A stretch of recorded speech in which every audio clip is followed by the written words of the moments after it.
이것은 바로 뭐냐면 예수님께서 사람들마다 다니면서 하나님의 말씀을 전하지만 누구도 예수님을 하나님의 아들로 받아주지 않습니다. 그런데 그 여인은 그래도 예수님을 이해하고 찾아와서 하나님의 아들로 극진히 자기가 모실 수 있는 최대의 것을 비싼 그 향유를 가져나와가지고 지금 바쳐드리는 거거든요. 모시는 거거든요. 아, 예수님이 뭐 발등에다가 그 300들에 해당되는 그 기름만 발라드려도 되겠어? 더 많은 더 좋은 걸로 예수님 해드려도 하나님의 아들인 예수님을 우리에게 정성스럽게 모실 수 없는 거라고 그래요. 더 크게 해야 되는 건데 그거 하나님이 보여주는 건데. 그러니까 예수님은 실제로 왜 그랬냐면 이걸 통해서 나는 전 인류가 나를 하나님의 아들로 잘 대접했다는 그런 지금 조건으로 받고 계시는 거다. 그렇기 때문에 그것을 내버려 두라고 말씀하셨던 거거든요. 그러나 그 제자들이 그것을 인간적인 눈으로 바라보면서 해석을 했지 예수님의 그런 깊은 뜻을 알 수가 없었던 거다. 자, 그러면서 빌립이라는 사람이 예수님 찾아와서 물었습니다. 선생님, 좀 하나님을 좀 보여주시오. 그랬더니 나를 보았으면 하늘을 보았거늘 어찌하여 아버지를 보이라 하느냐. 요한복음 14장 9절에서 10절에 말씀했어요. 그러니까 하나님이자 당신이자 하나님이 바로 예수님이다. 우리는 도무지 그 당시 눈으로 보게 되면 예수님 믿겨지지 않는데 그분이 바로 당신이 하나님하고 동등한 입장이라고 얘기를 하니까 이야 이거 도무지 뭐 믿을 수가 없는 혼란이 벌어지는 거예요. 그럼 여기서 이 예수님의 말씀은 무슨 말씀이냐면 하나님은 안 보이거든요.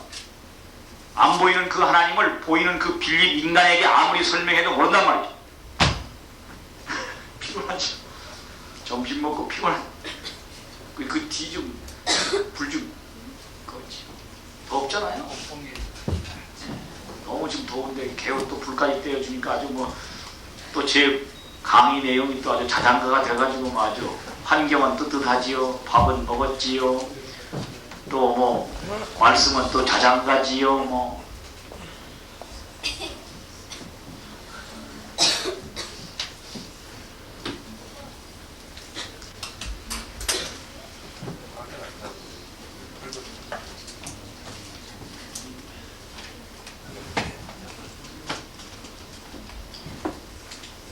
보이는 그 빌립이라는 사람에게 안 보이는 하나님을 아무리 설명해 보았자 이해를 못할 거란 말이죠. 그러니까 예수님은 지금 하나님하고 하나가 되신 분이란 말이에요. 그 하나님은 마음이요 예수님은 몸이거든요. 그러니까 지금 결국은 보이지 않는 하나님이 보이는 하나님으로 나타나신 분 예수님이란 말이에요. 그러니까 결국 마음을 알려면 몸을 보면 아니까 결국 나를 보면 안 보이는 하나님을 본 거나 마찬가지다. 그러니까 나는 하나님과 일체가 되어 있는 거다. 그런 의미의 말씀이거든요. 당신이 바로 하나님 자신이다. 그런 뜻은 아니고 하나님의 그런 심정과 하나님의 그런 사랑을 대신해서 이 땅에 보이는 하나님의 인간으로서 그걸 다 실천하고 계시는 분이시다. 그런 의미로 지금 말씀하고 있는 거란 말이에요. 그렇지만 유대인들은 그런 깊은 사정을 모르니까 이야 뭐 공부도 많이 못 배우시고 뭐 별로 그렇게 훌륭하지도 않은 분이 당신 스스로 하나님이라고 막 높이는구나. 스스로 자신을 이렇게 높이니까 저분은 아주 뭐 별로 그렇게 뜻이 깊은 분이 아니다. 그렇게 생각했던 거죠. 그러면서 네 부모 처자보다도 나를 더 사랑해라. 아니 부모나 처자보다도 당신을 더 사랑해야 합당한 사람이지. 예수님보다 부모 자식을 더 사랑하는 사람은 소용없다. 그러니까 다른 사람 사랑하지 말고 나만 사랑하라고 지금 예수님은 또 그렇게 말씀하고 다닙니다. 그리고 나는 길이요 진리요 생명이니 나로 말미암지 않고는 하늘에 갈 자가 없다고 또 당신이 또 길이라는 게요. 당신을 통해서만이 또 당신이 바로 생명이요. 그 당신이 모든 걸 다 책임질 수 있다는 거죠. 그러니 얼마나 그 사람들 눈에 예수님이 아주 믿겨지지 않는 분으로 그 당시 유대민족 모두의 눈으로 보았을 때 저분은 도무지 믿음이 가지 않는다. 얼마나 믿음이 안 갔으면 얼마나 믿음이 안 갔으면 발세불이 접한 자라고 했어요. 귀신의 왕초 귀신 아주 귀신 중에서 제일 더러운 귀신이 화장실 귀신이에요. 옛날 뒷간 귀신. 이 바로 이 바알세불의 뒷간 귀신이란 말이에요. 귀신의 왕이 들려가지고 귀신을 쫓는다. 하나님의 아들로서 귀신을 쫓는 게 아니라 뒷간 귀신이 걸려가지고 왕초 귀신이니까 다른 잡들이 꼼짝 못한다. 그렇게 생각했다. 그러니까 예수님은 기가 막히게 아무리 잘 봐주려고 하더라도 도무지 믿음이 가지 않아요. 그러나 그 당시 유대민족의 눈에 비춰진 세례요한, 예수님보다 6개월 먼저 탄생하신 세례요한이라는 사람은 기가 막혔어요. 가문이 아버지가 누구라고? 대제사장이라 했잖아요. 대제사장 사가랴. 대제사장 사가랴. 또 그가 탄생할 때 아주 이적과 기사를 가지고 탄생했다. 아까 전 시간에 말씀드렸어요. 아기를 가졌을 때 지성소에 들어가서 분양할 때 그 아기를 갖게 되는 것을 소문을 얘기해 줬을 때 의심하는 순간 벙어리 됐다고 그랬어요. 나와가지고 파리스의 날 이름을 짓게 될 때 그때부터 말하게 됐다고 그랬어요. 그러면서 그는 또 공부도 많이 했겠죠. 좋은 환경에서. 그리고서 나가서 광야에 빛나는 수도 생활했어. 광야에 나가가지고 얼마나 아주 물로 세례를 주면서 회개하나 천국이 가까워라고 말씀했어. 얼마나 믿겨졌으면 혹시 당신이 메시아가 아닌가. 누가복음 3장 15절에 보게 되면 메시아로 오인할 정도였다. 유대민족의 눈에 세례 요한이는 메시아처럼 보였고 예수님은 바알세불 귀신의 왕들 인자로 봤다. 그러니까 누가 더 믿겨지냐는 거예요. 두 사람을 아무리 비교해봐도 예수님은 도무지 믿음성이 없고 세례 요한 말이 아주 믿음성이 있단 말이에요. 자, 그런데 이제 어떻게 되느냐 보라는 거예요. 구약의 마지막 선지자가 누구냐? 말라기거든. 말라기 4장 5절에 보게 되면 주의 크고 두려운 날이 이르기 전에, 즉 메시아가 오시기 전에 선지 엘리야를 너희에게 먼저 보내줄 것이니라고 말씀했습니다. 그러니까 유대민족들은 지금 메시아를 기다리고 있지만 메시아가 오기 전에 엘리야가 먼저 온다고 했으니까 메시아를 기다리는 기다림으로 엘리야를 기다리고 있었다는 거예요. 근데 이 엘리야라고 하는 사람은 어떤 사람이냐? 엘리야라는 사람은 BC 9세기 중엽에 북조 이스라엘에 와서 활동을 했던 선지자입니다. 그때 북조 이스라엘은 대단히 아주 악한 왕들이 많았을 때이기 때문에 그들을 깨우치기 위해서 하나님의 말씀을 가지고 선지자들이 외쳤을 때 활동을 했던 한 선지자였어요. 엘리야. 그래서 그 엘리야가 갈멜산이라고 하는 산에서 아하방, 사탄편의 왕들인 아하방, 그 아합이라는 왕하고 대결을 합니다. 그 구덩이를 파고 거기에 물을 넣고 장력더미 올려놓고 너희들 한번 잡신, 너희들이 섬기는 신의 이름으로 거기다 불을 붙여봐라. 그러니까 불을 못 붙여. 그랬더니 엘리야가 기도를 하니까 막 하늘에서 불떡이 내려서 그 장력덩이에 불이 붙어버려요. 그래서 갈멜산이라고 하는 산에 제단에다가 불을 내린다. 그 불을 내린 날에 이적 기사를 행합니다. 여러분 어디 쭉 다니다 보면 뭐 갈멜산 기도원, 그런 기도원 이렇게 간판 붙은 거 가끔 봤죠? 그 갈멜산이 그 갈멜산이요. 거기 성경에 있는 그 내용이에요. 그걸 따와서 그렇게 이적 기사를 행할 수 있는 그런 기도원이다. 그렇게 해놓습니다. 그래가지고는 바알 선지자 450명, 아세라 선지자 400명, 그래서 450 더하기 400명 얼마예요? 850. 850명의 잡신을 쳐 부수고 자기의 책임을 다하지 못하고서 제자인 누구냐? 엘리야의 제자가 누구예요? 이 엘리야가 이제 거느리게 된다. 엘리야의 제자가 누구예요?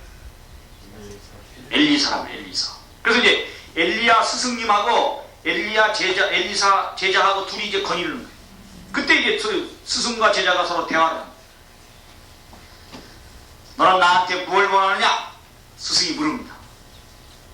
그랬더니 그 엘리사가 하는 말이 나는 당신의 영감을 갑절로 받기를 원하나이다. 당신이 지금 영적으로 대단한 능력을 가지고 계신데 나는 그거 2배 좀 가졌으면 좋겠습니다. 그 제자가 참 똘망똘망하지요. 여러분 지금 어떤 능력을 가졌으면 좋겠어요? 그래서 이제 둘이 대화를 하면서 가는데 갑자기 하늘로부터 막 불발과 불수레가 하늘로부터 쫙 내려서 막 회리바람이 일으면서 두 사람을 딱 격리시킵니다. 두 사람을 딱 떼어놓고 회리바람이 나면서 두 사람을 떼어놓고 하늘로부터 불말과 불수레가 확 내려오더니 선생님 엘리야가 그 불수레를 타고 불말과 불수레를 타고 하늘로 확 승천합니다. 그러면서 그 엘리야 선생님이 입었던 겉옷은 땅에 뚝 떨어지고 쫙 올라가시죠. 그러니까 엘리야는 지금부터 약 900년 전에 이 땅에 왔다가 어디 가신 분이 어디 갔냐 하늘로 승천했습니다. 그 나중에 그 제자 엘리사가 그 옷을 가지고 막 여다명을 치면 물이 갈라지고 막 그런 이적기사가 벌어져요. 그러니까 자기 원대로 영감을 갑절로 받게 됐지. 그러니까 분명히 지금 말락이라고 하는 선지자가 뭐라고 말했느냐? 메시아가 오기 전에 엘리야가 먼저 온다. 근데 그 알고 보니까 엘리야는 이미 900년 전에 왔다가 하늘로 승천했으니까 어디에 있느냐? 엘리야는 하늘에 있다. 그러니까 그 엘리야는 어디서부터 올 거냐? 하늘로부터 내려와 있다. 하늘 이미 벌써 오셨다가 하늘로 승천했으니까 하늘로부터 내려올 게 정상이잖아요. 근데 하늘로부터 지금 이제 유대민족은 하늘로부터 지금 엘리야가 오기를 바라고 있단 말이에요. 왜? 엘리야가 와야 그 다음에 메시아 오시니까. 실제로 엘리야를 지금 기다리는 게 아니죠. 메시아를 기다리고 있는 거란 말이죠. 그러나 말라기 선지가 분명히 메시아 오기 전에 엘리야가 먼저 오고 난 다음에 메시아 온다 했으니까. 그런데 하늘로부터 엘리야가 왔냐? 안 왔는데 예수님이라고 하시는 분이 내가 바로 메시아라고 다니면서 선전하는 거예요. 내가 바로 메시아다. 또 예수님을 따라다니는 제자들은 전부 그것을 믿고 우리 선생님이 바로 메시아니까 따라라 또 이렇게 얘기하는 거지. 그걸 다 믿겠죠. 제자들은 뭐 모시고 있었으니까 다 아는 거라고. 그래서 이제 열심히 지금 막 제자들이 다니면서 전도합니다. 자, 우리 선생님이 메시아니까 우리 선생님을 따르시라 하라고 전하니까 그분들이 하는 말이 그러면 너희 선생님이 메시아라고 하자 이 말이야. 그럼 분명히 말라기 선지가 먼저 오리란 엘리야가 있다고 했는데 그럼 그 엘리야가 누구냐 대란 말이야. 그분이 누가 먼저 오고 난 다음에 그 다음에 당신 선생님이 와야 원칙 아니냐 말이야. 그러니까 그 누구냐? 그리고 대답을 못해. 다 가르치는 것을 잘 잊어버리는 거야. 대답을 못해가지고 뽕하고 있다가 다시 선생님한테 찾아옵니다. 선생님, 우리가 다니면서 얘기하니까 바로 엘리야가 먼저 온다고 했다고 하는데 그 엘리야가 누굽니까? 그렇게 물어보니까 예수님께서 하시는 말씀이 마태복음 17장 13절과 11장 14절에 보면 오리란 엘리야가 이 사람이니라. 세례 요한이를 가리켜서 예수님께서는 엘리야라고 말씀을 하시는 거예요. 그러면 세례 요한이는 실제로 예수님보다 아까 얘기했어요. 6개월 전에 먼저 태어났으니까 먼저 왔어. 예수님보다 늦게 왔어요. 먼저 왔어요. 예수님보다 6개월 먼저 태어났고 세례 요한. 그러니까 이 말라기 예언대로 된 거죠. 세례 요한 먼저 태어나고 그 다음에 예수님 태어나셨으니까. 그럼 예수님이 메시아라 한다면 먼저 온 사람이 그냥 세례 요한이란 말이에요. 자, 그럼 그걸 믿겠는데 예수님 말씀대로 하면 믿겠는데 또 문제가 생겼어. 뭐냐? 아니 분명히 엘리야가 하늘로 승천했으니까 하늘로부터 내려와야 되는데 예수님은 뭐 세례 요한이는 엘리야라고 한 다음에 엘리야가 어디서 태어났어요? 육신 탄생했네. 또 육신 탄생했잖아요. 사가랴 가정에 태어났다 했잖아요. 자, 사가랴 가정에 태어났는데 아니 분명히 여기서 오게 되면 엘리야가 하늘로부터 내려오게 되어 있는데 엘리야가 아니고 세례 요한이라는 사람으로 육신 탄생했으니까 유대 백성들을 믿지 않는 거예요. 아이고 믿을 수 없다. 자, 또 믿을 수 없는 데다가 이미 또 세례 요한이라고 하는 그 양반 자기 엘리야라고 지금 예수님으로부터 지칭을 받은 그 인물은 뭐라 그러냐? 요한복음 1장 21절에 자기는 엘리야가 아니요 또 아니요라고 이미 부정을 했어. 자기 스스로도 예수님께서는 엘리야라고 지금 가르쳐줬는데 본인 스스로는 또 나는 엘리야가 아니라고 이미 부정을 했었고 하늘로부터 내려온 사람도 아니고 육신 탄생했고 그러니까 예수님의 말씀을 믿고 보니까 맞질 않아. 또 본인 스스로도 아니라고 얘기하는 거 보니까 자 그러니까 지금 현재 예수님은 그렇다고 하고 본인 스스로는 아니라고 하고 엇갈리니까 두 사람을 지금 비교해 볼 수밖에 없는 거예요. 누구 말이 맞냐요. 똑같은 장면을 보고 와가지고 보고를 하는데 한 사람은 좋습니다 한 사람은 싫습니다. 그럼 어떻게 해야 돼? 누구 말을 믿어요? 똑같은 장면을 가서 보고 와라 그랬더니 이제 보나마나 이 두 사람이 이제 듣고 와서 일단 가서 이제 뭐라고 얘기하고 뭐라고 얘기할까? 한 사람은 이야 기가 막히다 우리 가자. 한 사람은 가만 안 되겠다 또 그럴지 모르지. 그럼 두 사람 말 중에 누구 말이 맞을까? 판가름 어떻게 해요? 그것은 누가 평상시에 믿음성이 있고 바른 그런 모든 행동과 생활을 했는가 하는 걸 검토해 볼 수밖에 없잖아요. 자 보라고 그 당시 유대민족의 눈에 비추어진 예수님은 도대체 믿음성이 없어. 그러나 세례요한은 대단히 믿음성이 있는 사람이야. 그러니까 유대민족들은 누구 말을 믿을 수밖에 없었냐? 세례요한 말을 믿을 수밖에 없었어요. 세례요한 이야기를 믿고 보니까 하늘로부터 내려오지도 않았지요. 또 본인 스스로 아니라고 하지요. 그러니까 아하 예수님께서 당신이 메시아가 되기 위해서 하늘로부터 오시지도 않은 분 일부러 세례요한이를 엘리야라 해갖고 당신이 메시아 되시려고 했구나. 그러니 예수님이야말로 거짓말쟁이자 망언자라. 거짓부러 망언자다. 예수님은 망언자다. 거짓말장이라고 점을 찍을 수밖에 없다. 그러니까 유대민족은 예수님을 믿지 않고 세례요한을 믿을 수밖에 없다고 말이죠. 그러면 예수님 말씀이 맞았어요? 실제로 누구 말이 맞았어요? 실제로는 예수님 말씀이 맞았어요. 왜? 누가복음 1장 17절에 보게 되면 세례요한은 엘리야의 신령과 능력으로 와서 아비의 마음을 자식에게 거스리는 자를 의인에 슬기에 주를 위해 세운 백성을 예비하기 위해서 온 자라 그렇게 말씀한 겁니다. 그러니까 비록 세례요한은 하늘로부터 오지 않았지만 육신 탄생했지만 그의 신령과 능력은 엘리야가 해야 될 그런 모든 걸 가지고 온 사람이다. 그렇기 때문에 윤회완생한 게 아닙니다. 사명적으로 봤을 때 세례요한이가 해야 될 일을 대신해야 할 사람이 누구냐면 세례요한. 엘리야가 해야 될 일을 대신해야 할 사람이 세례요한이었기 때문에 세례요한은 엘리야의 재림자가 되는 것이었어요.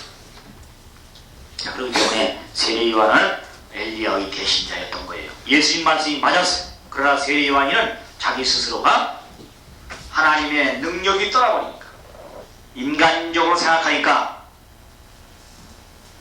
자기보다 6개월 뒤에 태어나고 여러 가지로 봤습니다. 배우지도 많이 못했고 그리고 봤을 때 자기가 하나님의 더 큰 능력을 가지고 온 사람인 줄 착각했던 거죠. 그래서 세례요한이가 불신했기 때문에 세례요한이가 하나님의 뜻을 잘 몰랐기 때문에 결국은 세례요한 때문에 예수님이 십자가를 지고 돌아가시게 된 거예요. 그러나 지금까지 기독교인들은 세례요한이는 겸손한 사람이고 세례요한이가 잘 하나님의 뜻을 따라갔다 그렇게 믿고 있는 거라. 그걸 결국 알고 보니까 세례요한이가 책임을 하지 못했어.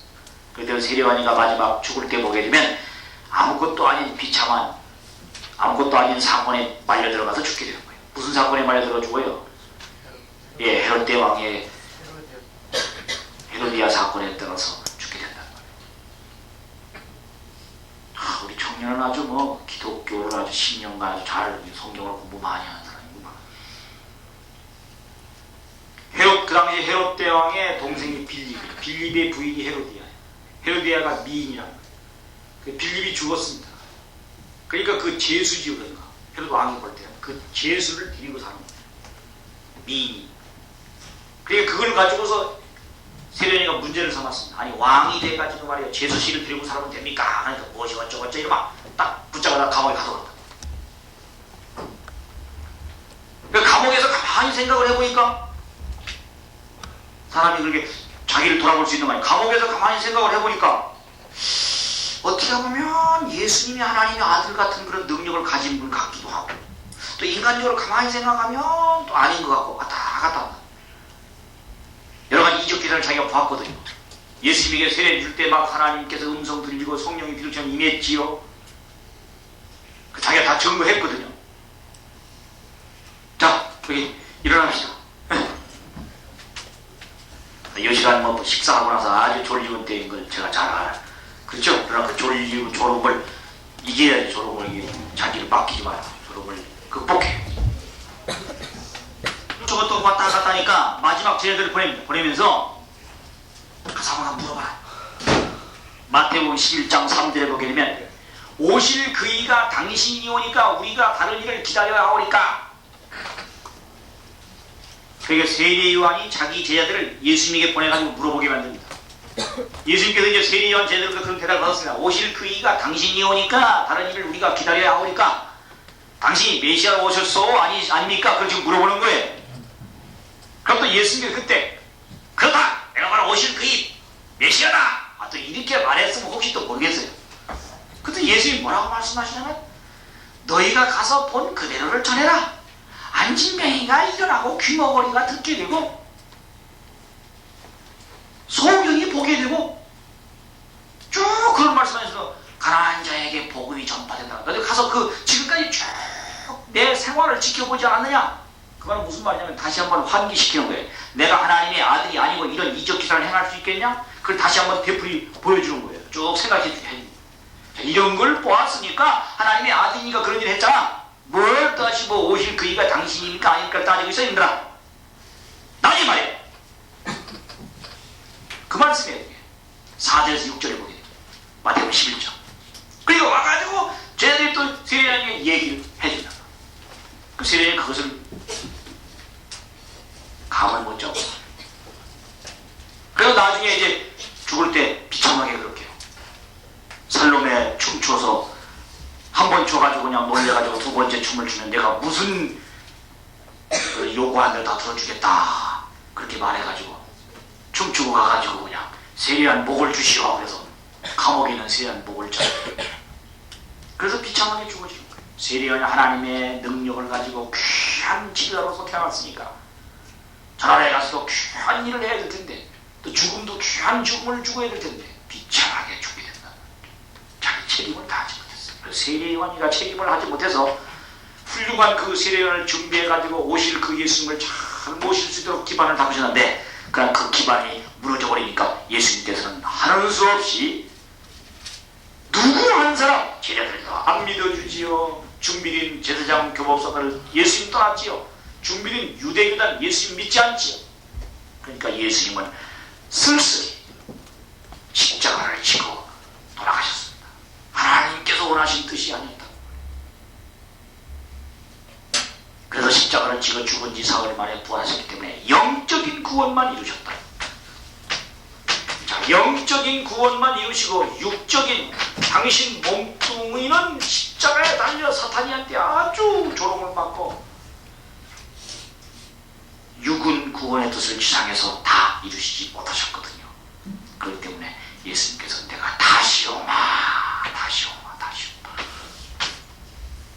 예수님께서 마태복음 16장 27절 다시 온다는 재림의 약속을 하시는 거예요. 그러니까 다시 온다는 말씀은 당신이 할 일을 다 했다는 말이에요. 못했다는 말이에요. 어머니가 시장 갔다 와갖고 내가 다시 또 시장 가야 되겠다. 그럼 시장에서 볼 일을 다 보고 오셨다는 말이에요. 들 보고 오고 있다는 거예요. 그러니까 다 적어갖고 갔는데 그냥 바쁘게 시장 이것저것 고르다 보니까 그냥 빼놓고 또 물건을 사갖고 왔네. 그럼 다시 그것도 못한 거 다시 또 가지고 또 사러 가는 거지. 물건을 다 사왔는데 시장을 뭐 또 가. 예수님이 이 땅에 오셔서 당신이 하실 일을 다 하셨다면 십자가를 지고 돌아가신 하나님의 뜻이었다면 당신이 못하고 있다가 다시 또 오시는 거예요. 원래는 예수님께서 33년만 사실 것이 아니라 지상에서 사시면서 개성을 완성하고 가정 완성을 이루고 주관성 완성을 이루어가지고 하나님께서 우리 인간에게 축복해 주신 3대 축복 아담이 못 이룬 뜻 그들이 예수님께서는 제2아담으로 오셨단 말이죠. 후 아담으로 오셨다 그랬거든. 고린도서 15장 45절이나 로마서 5장 14절에 보게 되면 후 아담으로 오셨다. 그렇기 때문에 예수님은 제2 아담이고 후 아담이니까 전 아담은 인간 시조 아담이란 말이죠. 인간 시조 아담이 에덴 동산에서 이루지 못한 뜻을 다시 이 땅에 이루기 위해서 예수님 오셨다. 그렇기 때문에 예수님은 제2 아담이라고 말할 수 있는 거예요. 그러니까 앞으로 다시 오실 예수님은 무슨 아담이 되겠어요? 제3 아담이 되는 거예요. 그러니까 제1 아담이 인간 시조 아담, 제2 아담이 예수님, 다시 오시는 예수님, 즉 제1주님이 제3 아담이 되는 거다. 그럼 제2 아담은 제1 아담이 이루지 못한 거 이루기 위해서 오시는 분이죠.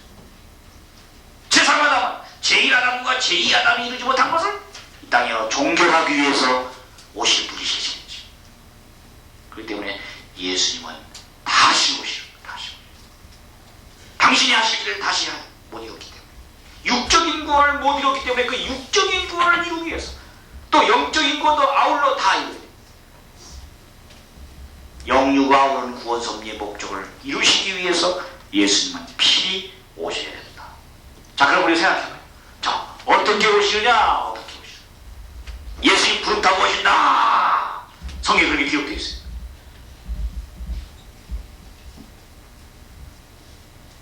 요한계시록 1장 7절에 보게 되면 천상의 나팔소리와 함께 구름을 타고 와서 그를 찌른 자들도 볼 것이오 그랬어요. 그를 찌른 자, 찌른 사람이 누가 찔렀어요? 요한계시록 1장. 예수님을 누가 찔렀어요? 로마 병정이 찔렀잖아요. 옆구리를 창으로 찔렀잖아요. 막 피가 막 쏟았다. 찌른 자도 볼 것이오.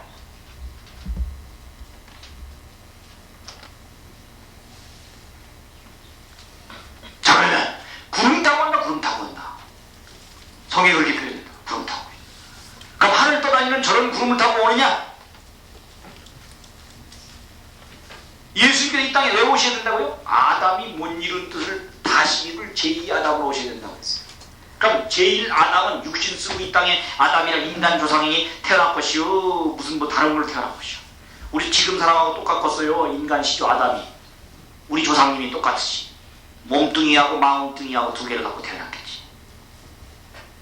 그렇기 때문에 예수님도 몸 마음을 가지고 태어나셨시오. 마음만 갖고 태어나셨어요. 저 우리 옆에 또 우리 저 학생도 잘. 이제 앞에 사람 껴보니까 뒷사람이 자고 그러면서 이제 저쪽이 또 잘 나가겠죠. 번쩍하는 예수님은 우리 인간하고 똑같은 모습으로 그 당시 오신 거예요. 그때는 예수님께서 식사를 안 하시면 시장하신 걸 느끼시다. 우리도 마찬가지로 밥을 안 먹으면 배고픔을 느끼잖아요. 똑같습니다. 그러니까 예수님, 우리가 지금 생각하면 예수님, 그러면 뭐 예수님은 밥도 안 잡수시고 뭐 예수님께서는 뭐 무슨 특별한 무슨 뭐 능력만 갖고 계시니까 그게 사시는 분인 줄 알지만 실제로 몸은 우리랑 똑같아요. 다만 그분의 마음이 이 땅에 살고 있는 어떤 인간과도 하나님을 절대적으로 사랑하고 하나님의 뜻을 이 땅에 이루어드리기 위해서 모든 전체를 바쳐서 사시는 생애의 길을 가시는 분이 다른 거지. 예수님이 무슨 뭐 별도 안 잡수 당신은 뭐 배부르고 무슨 뭐 그런 분이 아니라. 자, 그렇기 때문에 자, 당신이 지상에서 육신 쓰고 이 땅에 오셔서 인간으로서의 모든 길을 전부 밟아가야 된단 말이죠.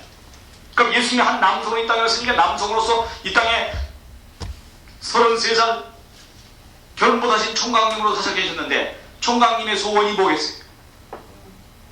결혼하는 거지, 결혼하는 거. 처녀님 소원이 뭐요? 돈이요? 돈 가지고. 명예요? 그래, 명예를 많이 하고. 권력이요? 권력 많이 가지고. 그래가지고 어떻게 할 거예요? 좋은 신랑 만나고 싶은 분이 마지막은 실제로는 아주 최고의 신랑감, 신부감을 만나는 거다. 처녀 총각의 소망이 그거지. 아니면 명예도 필요 없는 거지요. 돈도 필요 없는 거지요. 뭐 학식도 필요 없는 거지요. 아, 그걸 가지고 있는 신랑을 만나면 될 거 아니에요. 신랑과 내 거니까. 아, 신랑이 돈 많이 가진 사람하고 결혼하면 내가 그 돈이 내 돈이잖아요. 그럼 예수님께서 소망이 뭐겠냐고 말이야. 한 남성으로서 이 땅에 신부를 맞이하는 거다. 나는 신랑이요, 너희는 신부니. 그랬다. 그 예수님 결혼했냐 이 말이야. 이 기독교인들 하면 또 깜짝 놀랄 일이 말이야. 예수님 결혼하시지 못한 것이 하나님의 뜻을 이루시지 못한 것. 그러니까 예수님께서 지상에서 결혼하셔가지고 신부님하고 당신하고 부부가 돼가지고 예수님 직계의 자식을 태어나게 하면 예수님 원죄 없죠? 그럼 당신이 신부를 찾아서는 그 여성 신부님, 예수님의 신부 말이에요. 예수님의 신부 원죄 없게 만들겠지요? 그럼 거기서 태어난 예수님의 직계의 자식들이 태어났다 그러면 그 자식들은 원죄 없겠잖아요. 그럼 예수님의 가정은 원죄 없는 선한 가정이 처음 출발하겠잖아요. 그래가지고 거기서 낳고 계속 하면 그대로 그냥 원죄 없는 사람들이 번식되는 거잖아요. 근데 예수님께서 돌아가시고서 그것이 안 이어지니까 할 수 없이 전하나에 가서 영적인 아버지로서 혼자 역사할 수 없으니까 영적인 신부가 있어야 된다는 말이에요. 그래서 그 영적인 신부를 찾아 세운 것이 성령이라는 거예요. 성신. 그래서 오늘날 2000년 기독교 역사는 예수와 성신이 역사잖아요. 예수와 성신이 역사. 예수와 성신의 역사다. 예수와 성신을 믿는 누구? 성도들. 그럼 영적인 예수는 영적인 아버지, 영적 아버지. 성신은 영적 어머니, 영적인 어머니. 성도들은 영적인 자녀, 영적 자녀. 영적인 아들, 딸. 그래서 오늘날 지금 크리스찬들 예수와 성신을 믿는 바로 그들은 성도들은 영적인 부모를 모시고 영적인 참부모님을 모시고 살아가는 영적인 참 달대리라는 거다. 그래서 오늘 크리스찬들은 영적인 참 자녀로서 중생한다. 영적 자녀로 중생한다. 그렇게 자기 자신들이 믿고 지금 가는 거다. 물론 이제 이렇게 예수와 성신 하나님을 중심으로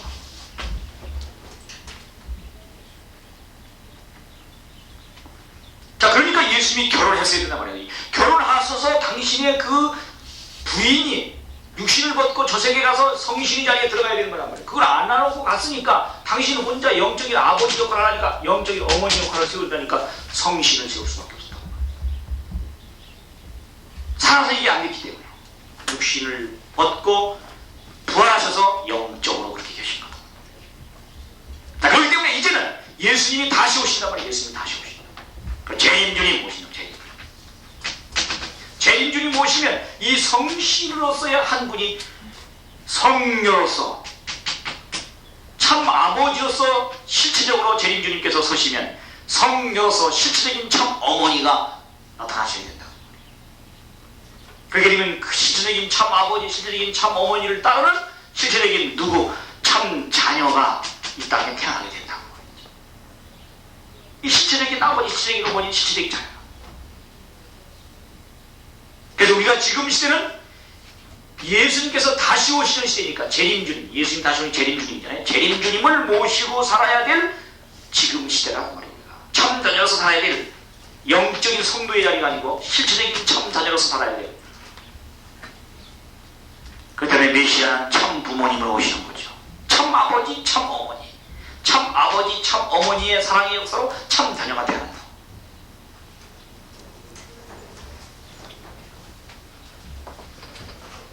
자, 그렇기 때문에 예수님께서 다시 오실 때 불 타고 와서 이루어지는 게 아니란 말이죠. 육신 쓰고 이 땅에 초림 아담 태어났으니까, 초림 예수님 태어났으니까 땅에서 그런 일을 못 하셨기 때문에 그런 일을 다시 이 땅에서 막아가기 위해서 오시는 분이시니까 예수님 다시 오실 때 육신 탄생한다. 육신 쓰고 오실 수밖에 없다. 그렇기 때문에 요한계시록 12장 5절에 보게 되면 여인이 아이를 낳으리니 철장으로 만국을 다스릴 남자라. 요한계시록 앞으로 재림주님 오실 때 계시록 예언서란 말이에요.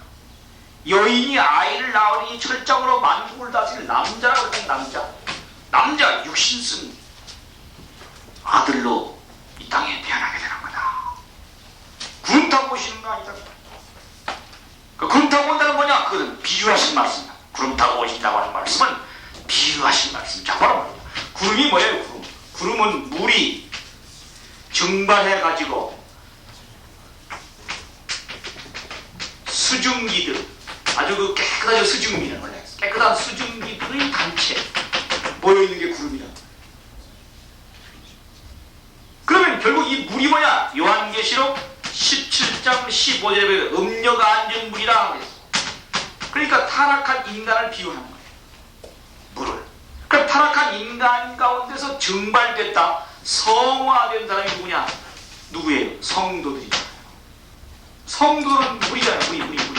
그러니까 구름은 히브리서 12장 1절에 보게 되면 구름은 때라 무리를 상징하는 것이다. 구름은 때, 물이 영광을 상징하는 거거든. 그 구름 타고 오신다. 그 말씀은 타락한 인간 가운데서 성화된 증발돼서 수증기들의 단체가 구름인 듯이 성도들, 타락한 인간 가운데 택함받은 성도들, 생명 있는 그런 때 무리들 가운데서 예수님 오시겠다. 성도의 무리 가운데 오신다. 생명 있는 무리 가운데 오시는 것이라는 것을 의미합니다. 그 비유하신 말씀이지 실제 저 구름 타고 오는 게 아니다. 그럼 성경에다 아이 구름 타고 온다고 해놓지 말고 인간 육신 탄생한다 이렇게 그냥 써놓지 왜 그렇게 해놨습니까? 만약에 성경에다가 육신 탄생한다 앞으로 오시는 재림 주님은 써놔봐. 그럼 누가 믿겠다? 왜냐면 지금 자기들이 막 로마 제국 박해 시대에 말을 쏘는 박해를 당했거든요. 박해에서 아이고 나는 뭐 예수님 안 믿을래. 언젠가 재림주님 오실 그때쯤 우리 후손들이 그냥 믿으면 되는 거지 뭐 내가 지금부터 믿냐 나를 안 믿는다. 그 고난과 고통 박해를 이기려고 하지 않으실 것이라는 거지. 그러나 아니 구름 타고 오신다고 성경에 기록되어 있으니까 구름 타고 지금 당장 어떻게 지금 오실지 모른다. 그러니까 바로 이야 저기 지금 구름 타고 곧 우리를 환영해줄 저분이 오시겠구나. 그러니까 우리가 저분을 모시고 가야 되겠다. 그런 마음 갖고 갈 수 있지 않겠냐는 거죠. 그렇기 때문에 구름 타고 오신다는 그 말씀은 어려운 신앙생활하고 있는 사람들을 격려하고 고무하게 하기 위해서 구름 타고 온다고 말씀하신 것입니다. 또 하나는 구름 타고 온다고 그렇게 해놓은 것은 지금 육신 탄생한 그 예수님 그 당시에 아주 어려운 환경 가운데서 예수님께서 메시아로서의 길을 가셨거든요. 그럼 오늘날 무슨 뭐 예수님보다 조금만 괜찮은 입장에 있는 사람 같으면 내가 바로 재림주요 막 이렇게 얘기할 수 있단 말이에요. 그렇게 되면 재림주가 막 여기저기서 막 나온단 말이에요. 예수님보다 좀 더 나은 입장이면 너도 나도 막 재림주라고 막 행세할 수 있게 되니까. 그렇게 되면 재림주가 막 홍수처럼 일어난다. 그러면 적그리스도에게 미혹된다. 그 적그리스도의 미혹을 막기 위해서, 방지하기 위해서 구름 타고 온다고 이렇게 감춰졌다가 때가 돼 가지고 그것을 밝히 알려주시려고 하는 겁니다. 항상하시는 거죠. 그래서 주님은 어떻게 오시느냐? 구름 타고 오시는 것이 아니고 육신 탄생하시는 것이. 그럼 언제 오시느냐? 언제 오시느냐? 주님은 언제 오시느냐? 성경에 보게 되면은 복음이 땅 끝까지 전파된 때 오신다. 사람들이 바삐왕래하고 지식이 점점 더해졌을 때, 교통이 극도로 발달되고 지식이 점점 더할 때 주님 오신다. 또 실제로 주님은 언제 오시느냐? 주님은 여러 가지로 그 환경적인 여건이 이루어졌을 때 오시는 거거든요. 언제든지 사탄 편이 먼저 앞서가게 돼 있거든요. 그렇기 때문에 사탄 편에 아담과 마찬가지 형의 인물이 누구냐? 사탄 편 아담 형의 인물이 독일의 카이젤. 그 독일의 카이젤이 망하고 사탄 편 재림주 형의 인물이 누구냐? 소련의 스탈린이 공산주의를 제창했거든요. 그래서 바로 이 땅에 재림주님께서 실제로 하늘편에서 오시겠다는 것을 말해주는데, 그 하늘편에서 재림주님 오시는 그때가 재림주님 1세계 뭐냐? 공생공영 공의주의 세계다. 공생공영 공의주의 세계. 다 함께 살고 경제가 다 함께 영화를 누리고 다 함께 의로움을 세우는 공생공영 공의주의 세계. 경제 이념, 정치 이념, 윤리 도덕의 세계. 공생공영 공의주의를 이루실 재림주님께서 이루실 그 세계를 사탄이가 먼저 흉내내가지고 이루려고 하는 세계가 공산주의다. 그래서 우리가 알 수 있게 되는 것이다. 자, 그래서 이것으로서 우리는 주님이 오시는 때가 언제냐? 그러면 그렇게 제1차 세계대전이 끝날 때, 제1차 세계대전이 끝난 때가 주님이 오실 때다.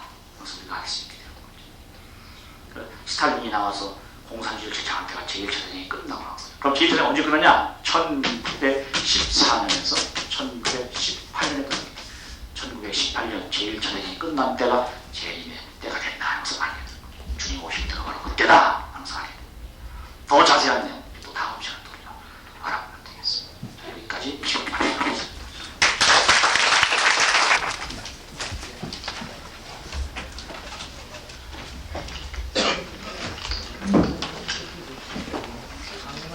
이 시간 마지막 시간은요, 우리가 살고 있는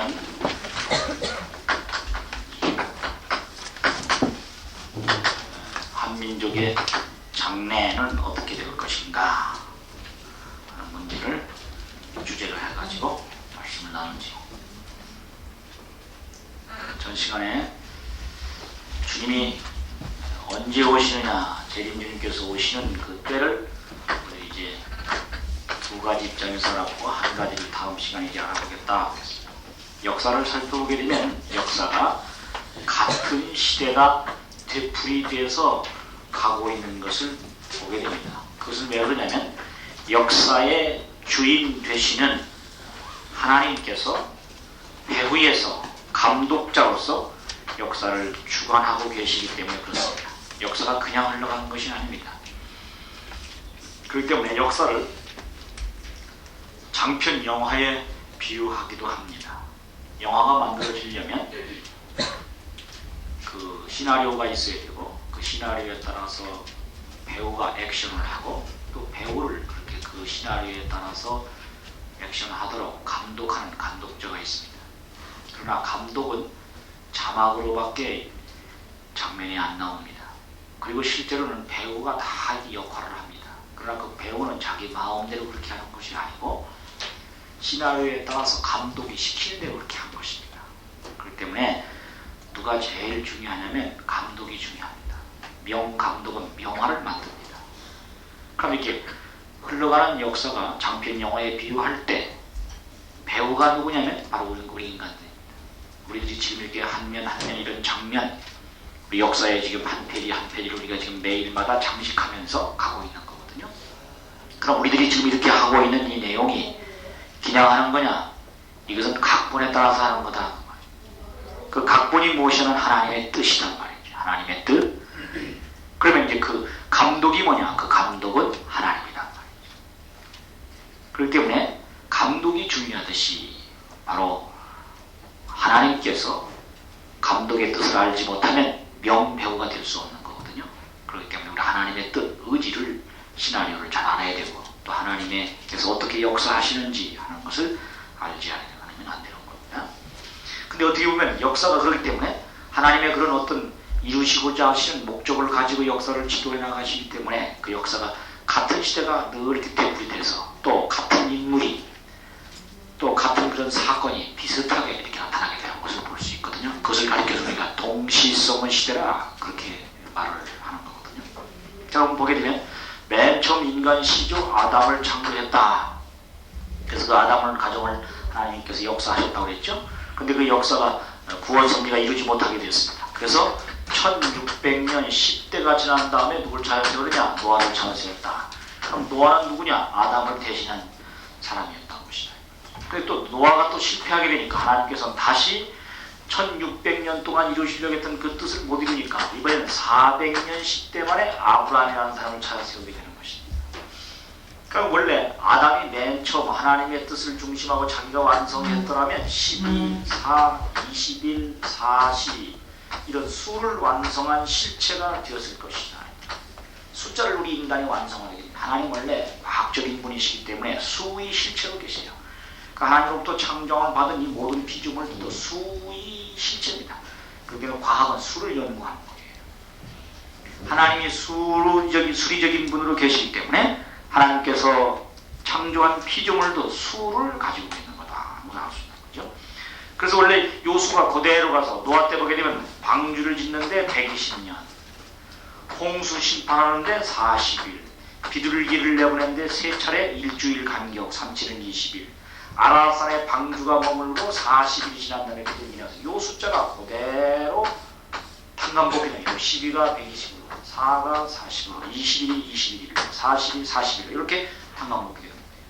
그리고 이제 아브라함 가정에서 보게 되면 역시 마찬가지입니다. 아브라함 가정에서도 이제 이삭, 야곱을 거쳐서 야곱이 에서와 이제 떡과 팥죽으로 야곱이 에서 형님부터 장자의 기업을 빼앗을 때까지 아브라함이 부름을 받아서 하란을 떠날 때가 75살이었거든요. 그래서 아브라함이 자기 정든 고향이 갈대아 우르였거든요. 그 갈대아 우르를 떠나서 하란을 거쳐가지고 가나안에 가는데 하란을 떠날 때 아브라함이 나이 75세. 그때부터 하나님의 부름을 받은 상태에서 에서와 야곱이 갈라져가지고 에서로부터 야곱이 떡과 팥죽으로 장자의 기업을 빼앗을 때까지 120년간이 되는 거예요. 이 120년간이.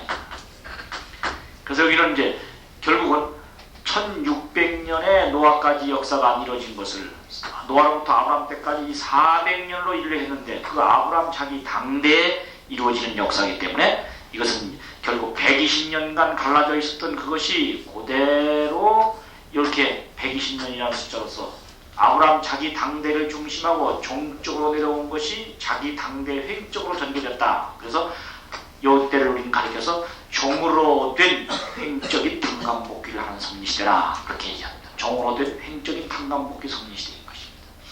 그래가지고 이제 야곱이 떡과 팥죽으로 장자의 기업을 빼앗고 이제 아버지 이삭으로부터 장자의 축복을 받습니다. 그래가지고 하나님의 축복을 받아서 이제 하란으로 가게 됩니다. 그때까지 몇 년이냐? 40년이거든요. 이 40년이 그대로 이 40수가 그대로 탄감복귀 돼서 종으로 된 횡적으로 탄감복귀하는 데다. 그리고서 이제 하란에 가서 21년 동안 고역살이 했다는 거예요.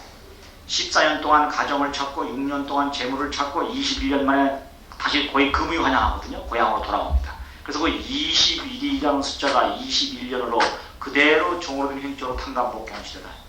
그래가지고 요셉이 총리 대신이 돼가지고 요셉을 야곱의 가정이 하란에서 이제 가정을 찾아가지고 돌아와가지고 그 요셉을 맞으러 갈 때까지가 몇 년이냐? 40년 동안이란 말이죠. 그리고 40이라는 숫자가 그대로 종으로 된 횡적으로 탄감복귀하는 시대라. 그러니까 결국은 아담으로부터 아브라함까지 요 2000년의 역사가 아브라함 자기 당대의 종으로 펼쳐져갖고 횡적으로 탄감복귀 됐으니까 결국 이것은 아브라함 자기 당대의 모습이라고 말이에요. 그러니까 결국 크게 보면 이게 2000년의 역사라고 말이에요. 자, 그래서 그것이 그대로 여기 이제 아브라함을 중심하고 펼쳐진 그 역사가 모세라고 하는 인물이 나올 때까지 애굽에 들어가서 아브라함이 비둘기를 쪼개지 않게 되자 내 후손이 이방에서 400년 동안 고역살이 하리라. 400년 동안 어디에 들어가서? 애굽에 들어가서 고역살이 하는 그런 기간이다. 그래서 애굽 고역시대 400년을 지나게 되는 것이다. 그래서 애굽 고역시대 400년 요것이 잘 돼서 모세를 중정 이스라엘민이 잘 가나안 땅에 다 도착했으면 되는데 또 사탄이 침범하게 됩니다. 그래서 요것이 다시 그대로 또시 재탄감복귀한 또 400년의 역사가 나타나게 되는 400년의 역사가 다시 400년으로.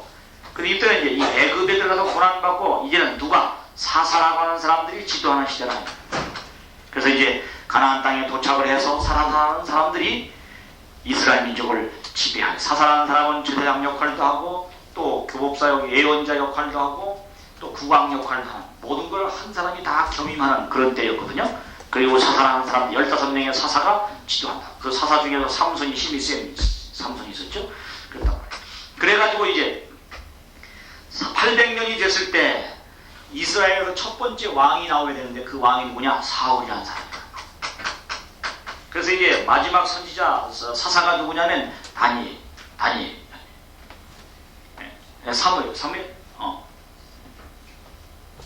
사울을 이제 마지막 사사가 우리도 하나님의 왕이 될 수 있는 사람을 세워주십시오. 그래가지고 사울을 만나게 돼요. 그래서 마지막 사사가 그 사울에게 왕으로서 머리에 기름을 붓는 식을 해가지고 임금이 돼서 얼마 동안 40년 동안 즉위하게 된다. 그리고 그 사울의 왕자리를 누구에게? 다윗에게 넘깁니다. 다윗이 왕이 돼서 40년 동안, 그 다음에 다시 또 그 왕자리를 솔로몬에게 넘겨서 솔로몬이 40년 동안 4, 3, 12, 120년이잖아요. 이 120년 동안은 통일된 왕국으로서 이스라엘 민족이 쭉 가고 있는 때다. 그래서 이 시대를 가리켜주는 통일왕국 시대 120년이라 그렇게 말합니다. 그럼 통일왕국 시대 120년이 쭉 진행이 되면서 마지막 솔로몬 왕의 손자가 세 사람이었는데 그 손자가 솔로몬 왕이 나중에 타락합니다. 정상적인 길을 잘 갔다면 그대로 쭉 갈 텐데 그만 그들이 바로 가지 못하게 되니까 거기서 세 사람이 하나는 동, 하나는 서, 그리고 이제 그들 스스로가 서로 솔로몬 왕 3대째 가가지고 하나는 북조 이스라엘, 하나는 남조 이스라엘, 즉 솔로몬 왕의 한 망명기에 가서 북조 이스라엘을 세우고 솔로몬 왕의 손자가 가가지고 남조 이스라엘을 세워가지고 서로 분립되는 역사를 이루게 된다. 그 기간이 얼마냐? 약 400년 기간이 오게 됩니다. 우리는 이때를 가리켜서 남과 북으로 갈려지는 시대다. 그래서 남북왕조 분립시대다. 그렇게 말합니다. 원래는 통일왕국 시대가 그 지속적으로 그냥 내려가야 주님이 메시아가 오셔서 역사를 진행할 수 있는데 그것이 정상적으로 가지 못하니 하나님께서는 남북으로 갈라버린 거예요. 남조 이스라엘, 북조 이스라엘 해가지고 북조 이스라엘을 멸망을 시키고 남조 이스라엘은 바빌로니에 또 포로로 가서 살게 된다. 그래서 포로 생활 얼마?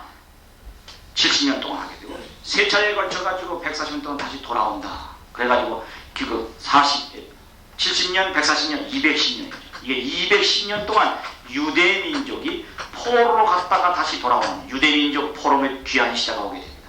그래서 마지막 선지자가 누구냐? 바로 구약의 마지막 선지자 말라기가 나옵니다. 돌아와가지고 비로소 말라기가 허물어진 성전을 다시 짓고 율법을 가르치면서 신앙적인 쇄신운동을 일으키게 되는 겁니다. 주님 맞을 준비를 하자 이렇게 해놓고 얼마가 지난 다음 400년이 지난 다음에 이 땅에 누가 오시느냐? 예수님께서 탄생하신다. 그래서 우리는 말라기 이후 예수님 오실 때까지 이 400년을 메시아가 오는 것을 준비하는 시대라. 그래서 메시아 강림 준비 시대 400년이라고 합니다. 이런 역사적인 토대 위에서 예수님이 탄생하시는 겁니다. 그러면서 그 예수님이 30년 동안 준비하시고 3년 동안 공세연영을 걸시다가 33세를 일기 위해서 십자가를 지고 돌아가셔서 영적인 구원의 섭리의 뜻길이 연결되게 된다는 거예요. 그렇기 때문에 이제 예수님 돌아가시고 난 이후 여기입니다.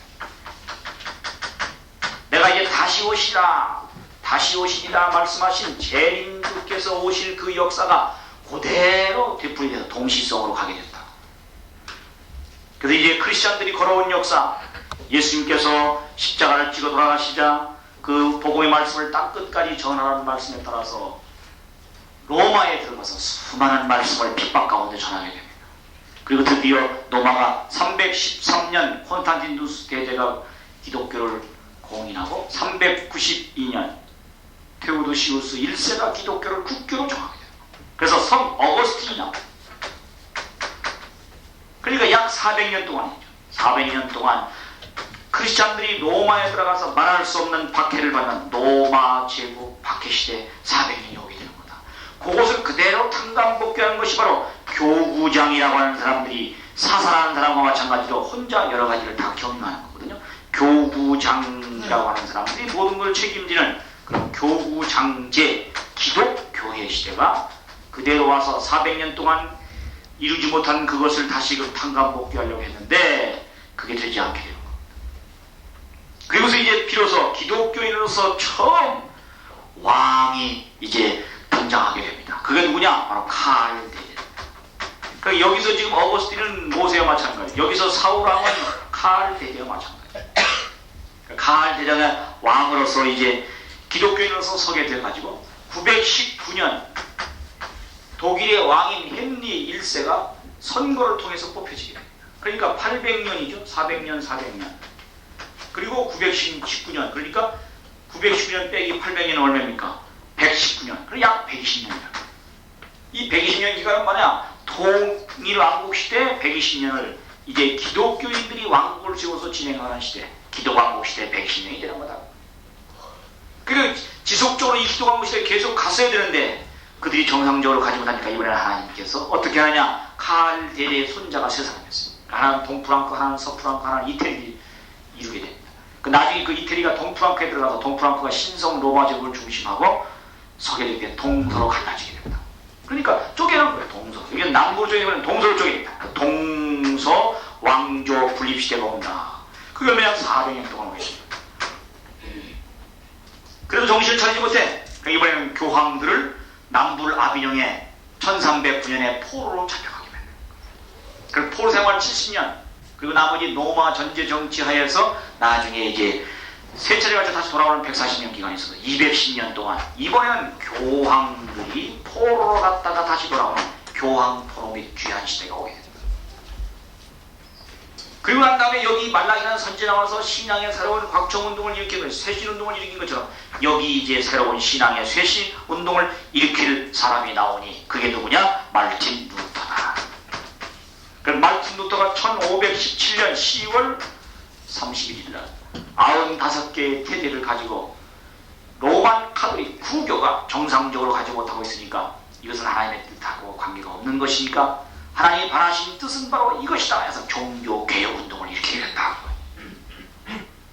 그리고 그 종교개혁의 운동이 점점점 확산돼가지고 전 세계로 파급돼가지고 말라기가 새로운 신앙의 쇄신운동을 일으키고 400년이 지난 다음 예수님 탄생하신 것처럼 동시대 인물인 말틴 루터가 같은 인물이라면 말틴 루터가 종교개혁을 일으키고 400년이 지나고 나면 이 땅에 재림주께서 오시지만 된다. 그러니까 우리는 이때를 가리켜서 메시아가 다시 오시는 것을 준비하는 시대라. 그래서 이 시대를 가리켜서 메시아 재강림 준비시대 400년이다. 그럼 벌써 예수님 한 분 보내주시기 전에 약 400년에서 600년 전부터 말라기를 세워가지고 소크라테스를 세워가지고 공자님을 세워가지고 석가모니를 세워가지고 각 지역마다 성인들을 보내줘가지고 앞으로 예수님 오시면 지상천국을 이룰 수 있도록 다 준비하셨습니다.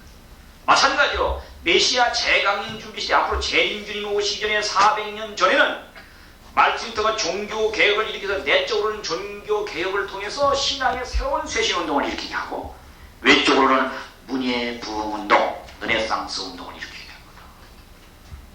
그래가지고 외적인 모든 사회를 개혁시키는 운동이 벌어져가지고 앞으로 재림주님 오셔서 지상천국을 이룰 수 있도록 준비를 다 갖추는 것을 볼 수 있게 된다.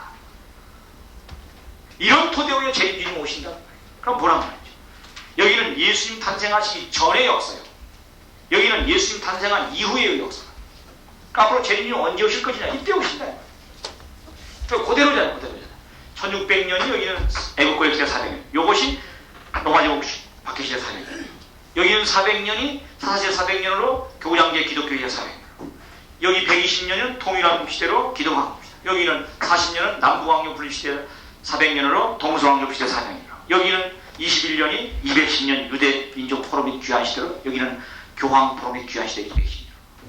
여기는 바로 야곱의 가정이 21년 동안 하나님에 살다가 돌아오는 거. 여기는 바로 말라기가, 여기는 바로 루터. 그런 인물이 나오고 같은 시대에 지난 다음에 400년, 40년, 400년, 400년. 그래서 여기 예수님께서 재림주님께서 오신다. 그럼 따져보라. 400년 더하기 4면 800년 더하기 116, 920년 더하기 3면 1320년 더하기 1530년 더하기 1930년. 1930년.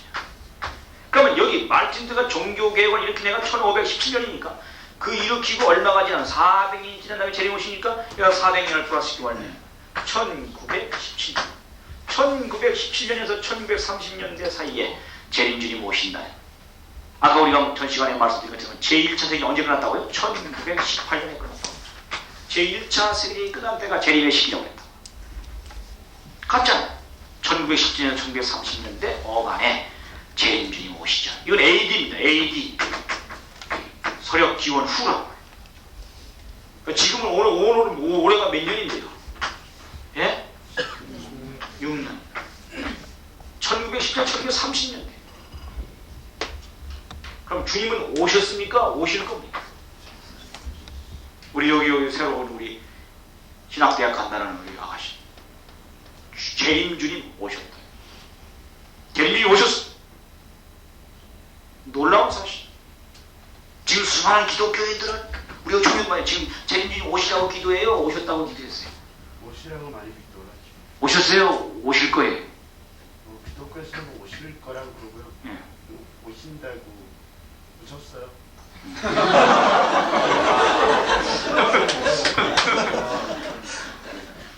오실 거라고 기독교인들은 주장하는데 들고 본 게 오셨다. 오셨어. 네. 오셨어도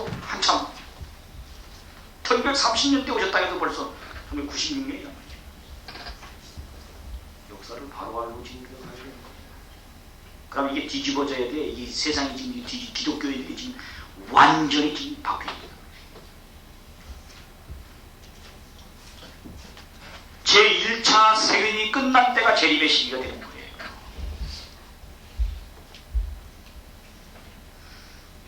그러니까 우리 통일교회를 창시하신 문선명 선생님 언제 탄생하셨느냐? 음력으로 1920년 1월 6일에 탄생하셨어요.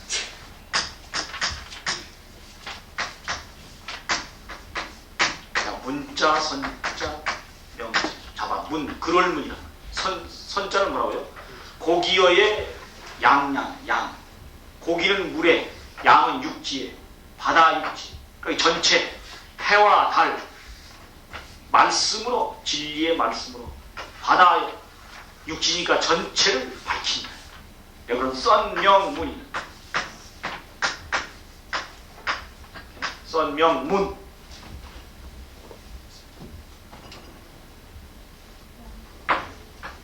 썬명문. 해와 달이야. 근데 원래 아버지는 해, 어머니는 달. 그때 우리 문선생 선생님 우리는 하나님 참 아버님, 참 아버님. 하나님자 주님은 참 어머님. 아담은 참 아버지로 왔습니다. 해와는 참 어머니로 왔습니다. 타락하지 않았으면 영원히 참 아버지, 참 어머니로 계속 남아집니다. 타락해서 그게 깨져버렸어요. 거짓 아버지, 거짓 어머니가 됐다. 그러니까 예수님께서 참 아버지, 예수님의 신분을 찾았으면 참 어머니가 또 되는데 그게 안 이루어졌으니까 영적으로 참 아버지, 참 어머니, 예수가 성신이 됐다.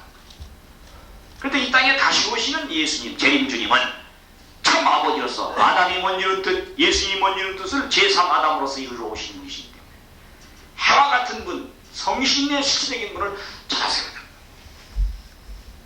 그렇기 때문에 문선명 선생님은 참 아버님, 한학자 총재님은 참 어머님, 참 아버님, 참 어머님, 참 부모님의 사랑의 역사, 우리는 참 자녀가 되어가는 거다. 그런 새로운 역사가 시작되는 때다. 허공에 뜬 지금 우리가 무슨 어떤 길을 가느냐이다. 그래서 문선명 선생님께서 내가 바로 죄인주요, 내가 바로 메시아요, 내가 바로 참 부모가 된다고 말씀하셨습니다. 그걸 지금 전 세계에다 선포하셨어요. 그렇기 때문에 이미 재림주님 오셔서 지금도 역사하시고 계시나요? 벌써 뭐라고 1920년에 탄생하셨습니다. 한국 나이는 벌써 계산하면 77이 되십니다.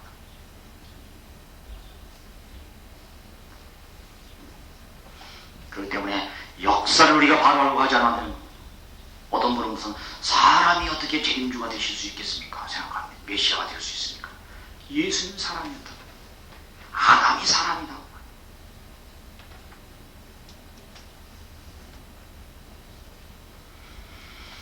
자, 이제 우리가 역사를 다시 봐야 됩니다. 그럼 재림주가 어떤 일을 하시겠습니까?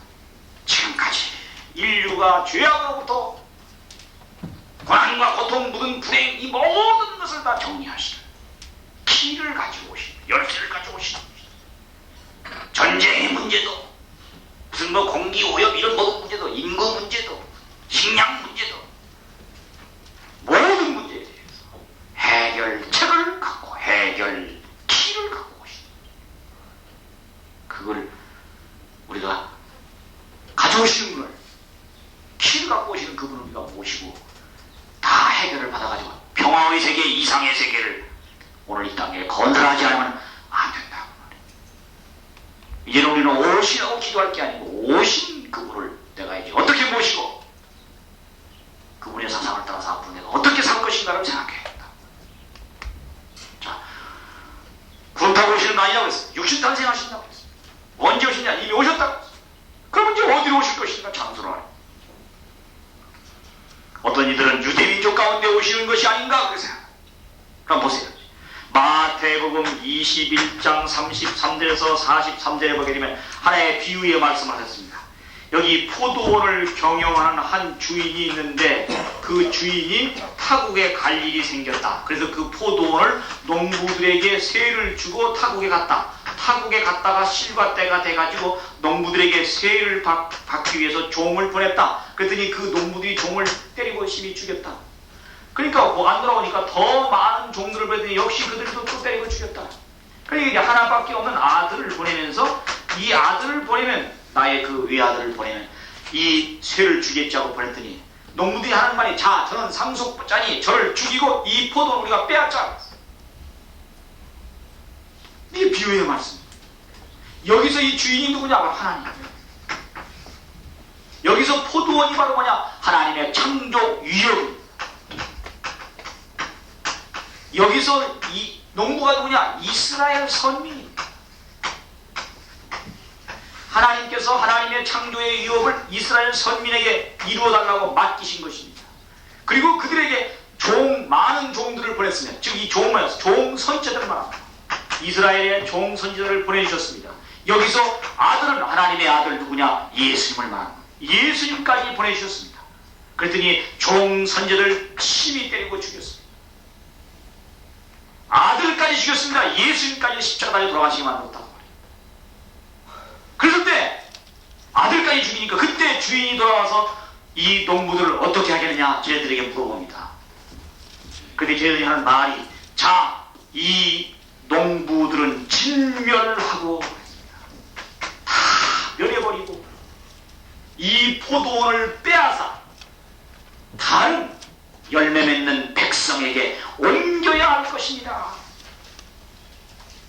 하나님의 창조의 위협을 선민으로부터 빼앗아 이 선민들을 다 진멸해버리고 하나님의 선민 창조 위협은 다른 백성에게 옮겨야 할 것입니다. 그 말씀은 바로 유대민족에게 다시 오시지 않는다는 것을 말씀합니다. 유대민족에게 다시 예수님 오시지 않습니다. 그럼 어느 민족의 다른 준비된 민족 앞에 오실 수밖에 없다는 것을 알 수 있는 거죠. 그럼 주님은 이제 어디로 오시는가 하는 것을 우리가 알아봐야 된다.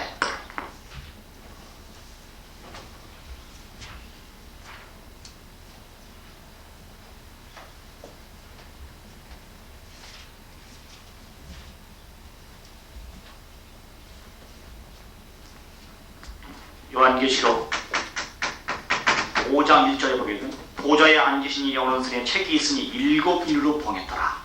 인봉된 그 비밀의 말씀. 그 말씀을 요한계시록 5장 3절에서 5절에 보게 되면 다윗의 뿌리가 이겼으니 다윗의 뿌리 가운데 한 분이 오셔서 그 인봉된 말씀을 뗀다는 겁니다. 일곱 개로 됐으니까 그것을 요한계시록 6장 1절에서 12절까지 보게 되면 여섯 번째까지 인봉된 말씀을 쭉 뗍니다. 첫 번째에서 여섯 번째까지 인봉된 말씀을 띄면서 마지막 일곱 번째를 떼야 되는데 그걸 남겨놓고 중간에 들어간 풍경으로서 요한계시록 7장 2절의 말씀을 기록하고 있습니다. 그 뭐라고 하면 해 돋는 대로부터 그랬어요. 해 돋는 대로부터 어린 양이 나와서 이마에 인을 치는데 인 맞은 자의 수가 14만 4천이다. 그리고 그 14만 4천 무리 가운데 어린 양도 함께 있더라고 했습니다. 그 어린 양이 바로 재림유짐을 말하는 거예요. 그 재림이 어디로부터 올라오느냐? 해 돋는 데로부터 올라온다. 해 돋는 데는 동방을 말한다. 옛부터 동방을 말한다. 그 동방의 날짜 변경선을 중심에서 동방 어디? 바로 우리의 이웃인 일본과 중국과 한국을 옛부터 동양 삼국이라고 일컬어요. 그러면 일본이 주님 오실 수 있나? 일본은 천조 대신이라 그들 특유의 종교, 기독교가 그렇게 많지 않고 또 1차 세계대전 전체주의 국가였습니다. 하나님을 모실 수 있는 입장이 아니었습니다. 그렇기 때문에 일본 국가, 사탄편 국가인 것을 알았습니다. 또 중국 역시 지금 공산화되어 있습니다. 역시 사탄편 국가. 그렇다면 우리 한국밖에 없잖아요. 자, 일본도 아니고 중국도 아니고. 그럼 이건 우리끼리 여기서 이렇게 얘기하니까 우리가 살고 있는 이 나라에 전 세계 모든 문제를 해결하실 모두가 소원하는 각 종교마다 한 분이 오실 것이라고 기다리고 있다고 했죠. 천도교에서는 최순 선생이, 불교에서는 미륵불이, 천도교에서는 최 선생이, 또 유교에서는 진인이, 정감독 백에서는 정드레이, 기독교에서는 제인주의. 각 종교마다 도주가 오신다고 했다고. 그분이 결국 한 분 제인주의로 말하는 거예요. 각자의 입장에서 얘기하는 거지. 그렇기 때문에 그 제인주님이 우리 한국으로 오신다면 얼마나 귀한 일이에요. 오늘 지금 이스라엘이 왜 이렇게 지금 전 세계에 신앙의 조국으로서 메카로서 수많은 사람들이 거기를 성지순례하고 그럽니까? 예수님 한 번 왔다 간 민족이기 때문에. 그럼 이제 우리 한국이 그런 영광스러운 나라가 된다는 이 나라 이 민족의 장래는 소망이 있지 않겠느냐? 실제 우리 민족 지금 여러 가지 소망이 없습니다. 우리 민족 지금 갈 곳이 없습니다. 여기에 새로운 희망의 메시지를 던지십시오. 제인주님이 이 나라 이 민족에 탄생하십니다. 꿈과 희망이 있다는 것을 가르치지 않아야 된다. 그럼 주님이 오실 그나라, 동방의 그나라 바로 한국이라면 한국은 다음과 같은 내용들을 갖추지 않으면 안 된다. 첫째로 주님 오실 그 나라는 무엇을 갖춰야 되느냐? 탕감복귀의 민족적인 기대를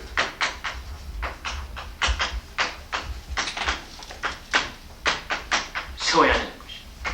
탕감복귀의 민족적인 기대를 세워야 됩니다. 원래 이 40이라고 하는 숫자는 4 곱하기 10. 4는 사탄, 4라고 하는 것은 원래 4의 길이의 4. 이건 땅수입니다. 동서남북 사방성을 갖춘 겁니다. 땅을 가르치는, 땅에 완전히 정착하는 것.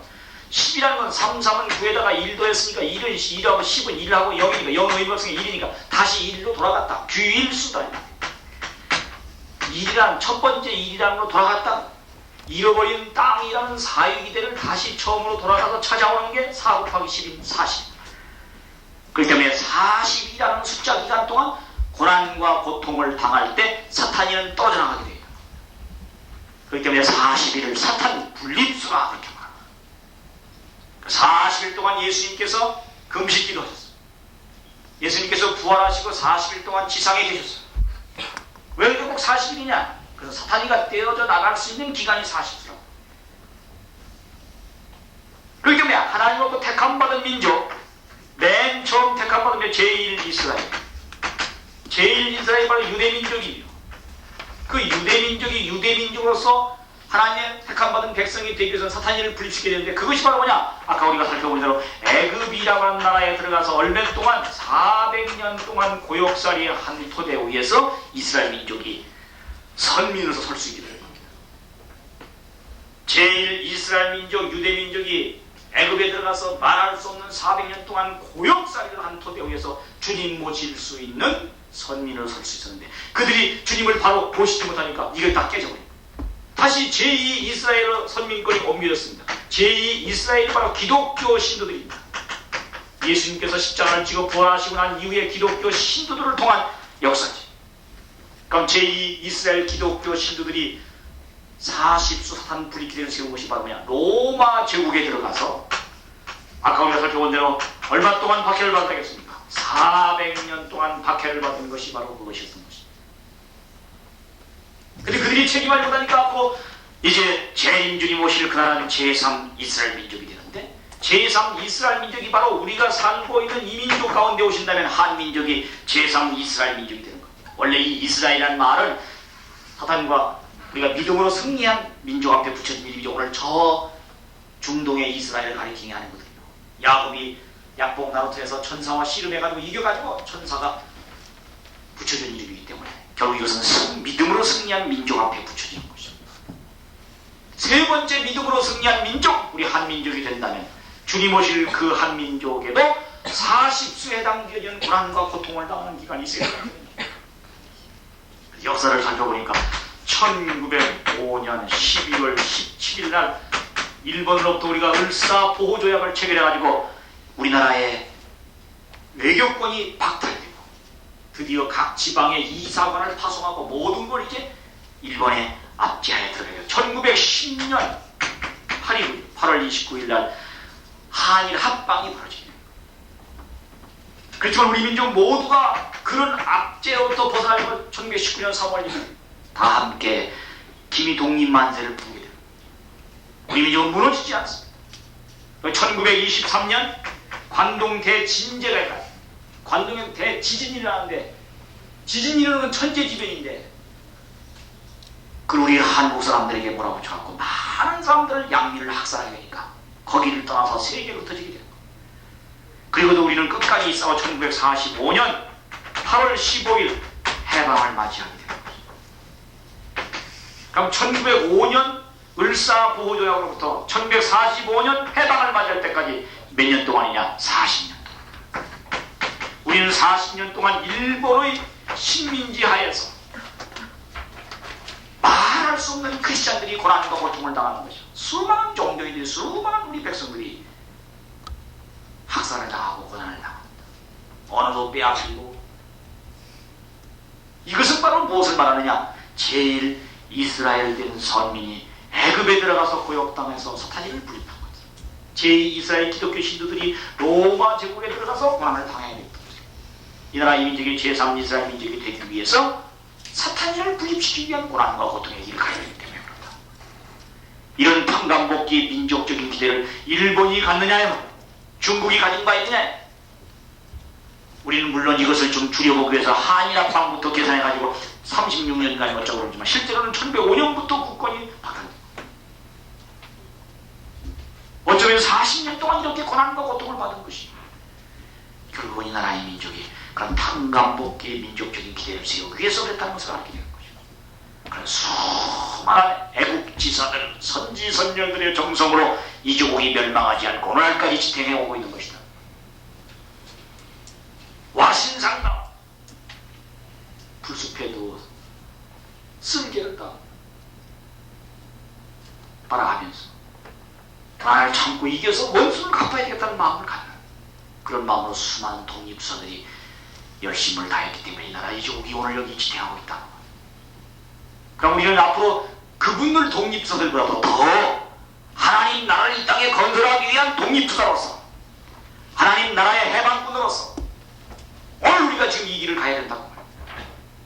나라를 빼앗겼을 때 돈을 가진 사람은 돈으로 군자금을 내고 몸을 가진 사람은 뛰어들어가서 자기가 군사훈련을 받아가지고 그들과 맞대항해서 싸우고 독립군이 돼가지고 학식을 가진 사람은 학식으로 온 국민이 종교를 초월해가지고 한마음 한뜻이 된 것처럼 이 나라의 민족의 남북통일과 이 나라의 민족의 세계를 향해서 뻗어가는데 자기가 가진 것 전체를 다 바쳐서 몸 마음을 합해서 달려가지 않으면 이 나라의 민족에 찾아온 이 복을 잘못하면 화로 간직하고 갈 수 있다는 것을 알아야 된다고. 이스라엘 민족의 비참한 역사를 우리가 보고 있지 않냐고 말이에요. 내 민족의 역사를. 이제 제3 이스라엘 민족 된 우리 민족이 새롭게 깨어나지 않으면 안 된다. 이 나라의 민족이 막연한 민족이 아니라 이런 의미 있고 뜻 있는 재인준이 오실 역사로서 준비된 나라라는 것을 자부심을 갖고 긍지를 갖고 가지 않으면 안 된다. 무슨 뭐 대학로에 앉아가지고 무슨 뭐 지금 뭐 술 먹고 앉아가지고 지금 뭐 인생을 한다고 이런 되냐고 말이야 지금. 역사가 지금 새롭게 지금 시작됩니다. 물론 전 이해하는 왜? 분명히 이 속에서 막 끌고는 있는데 이게 뭐 누가 보여주는 길이 있어야 되니까 이놈의 세상 다 엎어버려야 되는데 엎으려니 뭐 내 힘은 약하고 그러니까 그냥 술이나 안 먹고서 그냥 불을 그냥 달래는 거지.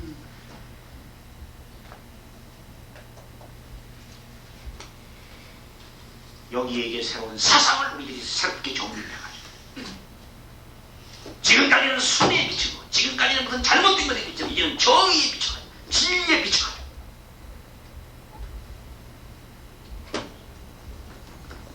진리에 취해가지고 술에 취해가지고 이거 되길 게 아니라 진리에 취해가지고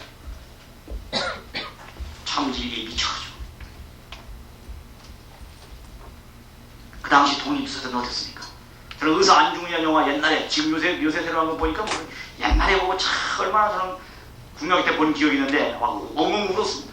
영화관에서 그걸 보고. 특별히 어디서 울었냐면 안중근 의사가 감옥에 이제 할빈 감옥에 이제 그 갇혀 있어요. 그때 그 부인이 아기들을 데리고 면회를 가요. 근데 그 부인의 모습이 검정 치마를 입고 흰 저고리에 그게 누더으로 막 기어서 입었어요. 그리고 애들도 전부 막 누덕누덕 기운 옷을 입고 그냥 코 질질 흘리고 배고파서 그냥 일하고서 그 자식들을 데리고 남편 면회를 가는 거예요. 그때 남편이 안 만나줘. 안중근 의사가 안 만나줘. 그래서 면회도 못하고 다시 돌아갑니다. 저는 그 장면을 바라보고 만일 안중근 의사가 나라를 찾겠다고 독립운동 안 하고 자기가 아버지로서 남편으로서 자기 가정만을 위해서 살았다면 저렇게 부인 자식들이 저 모양이 됐겠다는 말이에요. 아마 잘 먹고 잘 입고 아주 행복한 자기 가정을 이루고 살았을 텐데 안중근 의사는 가정을 등지고 남편으로서의 모든 사명을 저버리고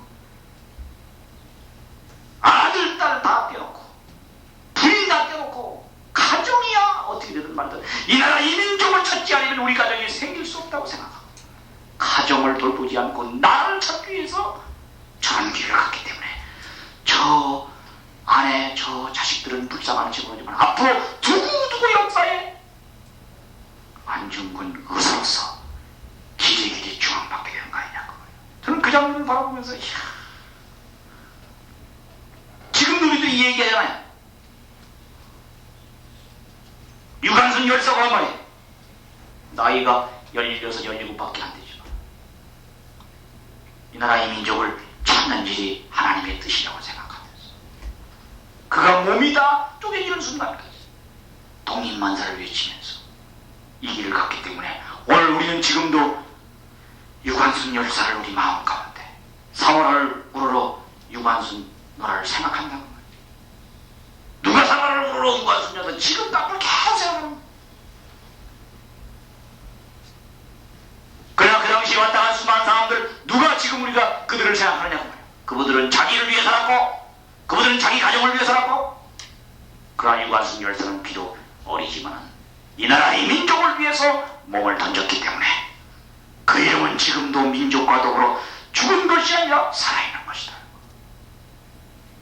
내가 이제 죽은 사람 될 거냐 산 사람 될 거냐 더군다나 하나님의 섭리 앞에 내 이름이 기억되는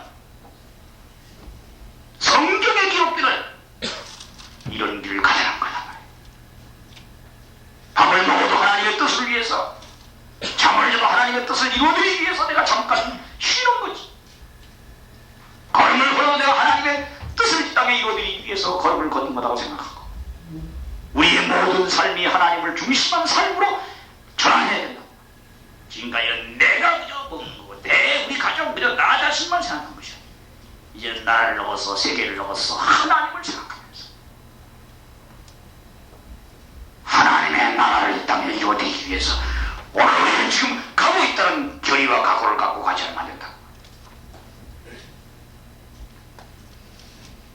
우리 민족 뜻 있는 민족이 두 번째로 주님이 오실 그 나라, 그 나라는 하나님의 일선인 동시에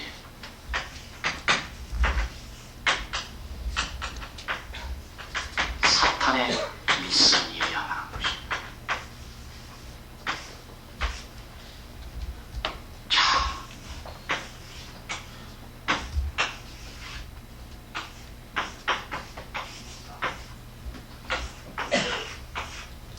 자, 우리 민족 38선을 경계해서 남과 북으로 분단된다.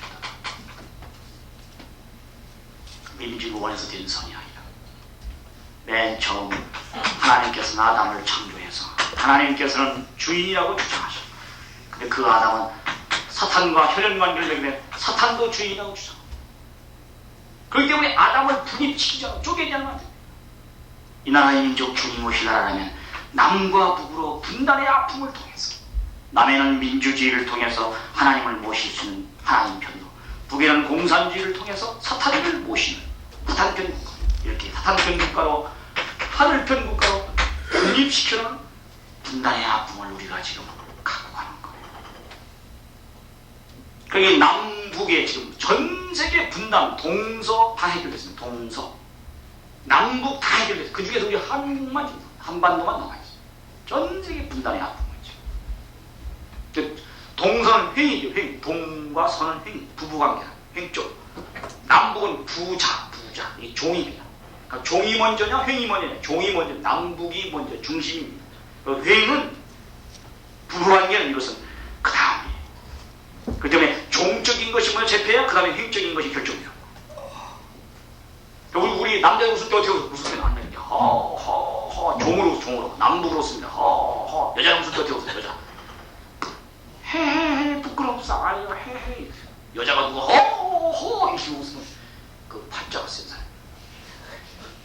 남자처럼 팔자가 센, 여자가 웃겨봐요. 허허허. 여자는 남북으로 웃으면 그 팔자가 센 사람. 남편하고 살면 남편에 문제 있어요. 팔자가 세가지고. 반대로 또 남자가 부끄럽사와야 이거로 또 웃어봐. 그 재수없어, 재수. 남자가 또 남자는 종으로, 남북으로는 허허허허, 여자는 부끄럽사와야 다시 오시죠. 남과 북이 분단하는 서단편 하늘편의 배경. 지금 이제 휴전선을 연결해서 전 세계가 이제 나눠지게 된 것은 하나님 편, 사탄 편에 마지막 여기서 하나가 되는 날이면 전 세계가 하나 됩니다. 최후의 결전자 한반. 그렇기 때문에 이런 우리 아픔의 분단의 민족의 상황을 알 이런 길을 어디 일본이 중국이 가고 있냐. 물론 중국 지금 이제 대만하고 가려서 가고 있는 거지만 지금 전체가 다 공산화돼요. 중국 땅도. 분단의 같은 민족으로 아픔을 나누고 있는 절실한 상황이 우리 한반도에 있다. 그렇기 때문에 우리 민족은 그런 피 흘리는 역사, 6.25 동란, 6.25 우리 민족끼리 싸운 거다 그 말이에요.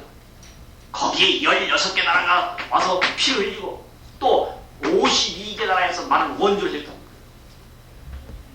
이것은 왜 그러냐면 이 나라의 민족이 앞으로 전 세계의 중심된 신앙의 조국이 돼야 돼.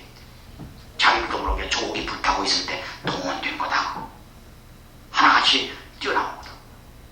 그렇기 때문에 여기가 선이면 여기는 악이요, 여기가 사랑이면 여기는 증오요, 여기가 생명이면 여기는 사망이요, 여기가 승리면 패배요, 행복이면 불행이요, 선과 악이 지놈이 치는 분기선상이 바로 38선이 된 거다. 그러니까 3이라는 3, 1, 2, 3, 4, 5, 6, 7, 8, 9, 10 가운데 1에서 5까지 가운데 3, 6에서 10까지 가운데 8, 3, 8 가운데서 가다.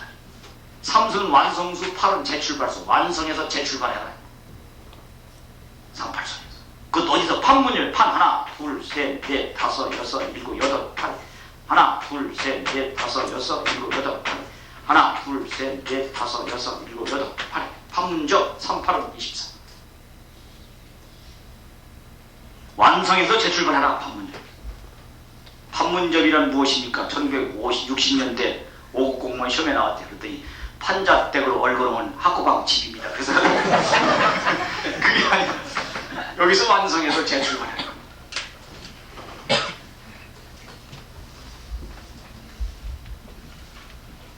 하늘편과 사탄편 여기서 완성해서 재출발하지 않는 한들 분기적으로서 이 나라의 민족의 아픔을 지금 갖고 있다. 그렇기 때문에 6.25 때 많은 사람들이 300만 명이 사상하고 피 흘리는 그런 아주 아픔이 있어요.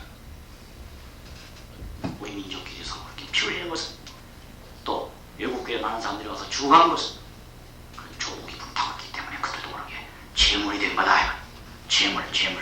재물이 뭐예요? 재단 위에 올려져 있는 재물이는 자기 정치는 건 없어. 자기의 소유도 없고 자기 존재의식도 없고 제주 앞에 순종 굴복할 뿐이고 자기를 희생하고 봉사할 뿐이다. 하나님의 대성적인 역사 앞에 재물의 국가로서 오늘 우리 한반도가 한민족이 서 있는 것이다. 뭐라고요? 반도라고 하는 게 이 대륙도 해양도 다 연결시킬 수 있다. 반도에서 그렇기 때문에 문화와의 꽃이 피는 거예요. 항상. 전 세계 지도를 보면 가장 가운데 방아쇠와 마찬가지로 축 가운데 있는 게 한반도. 방아쇠만 땡기는데 누가 무슨 총력을 땡기냐.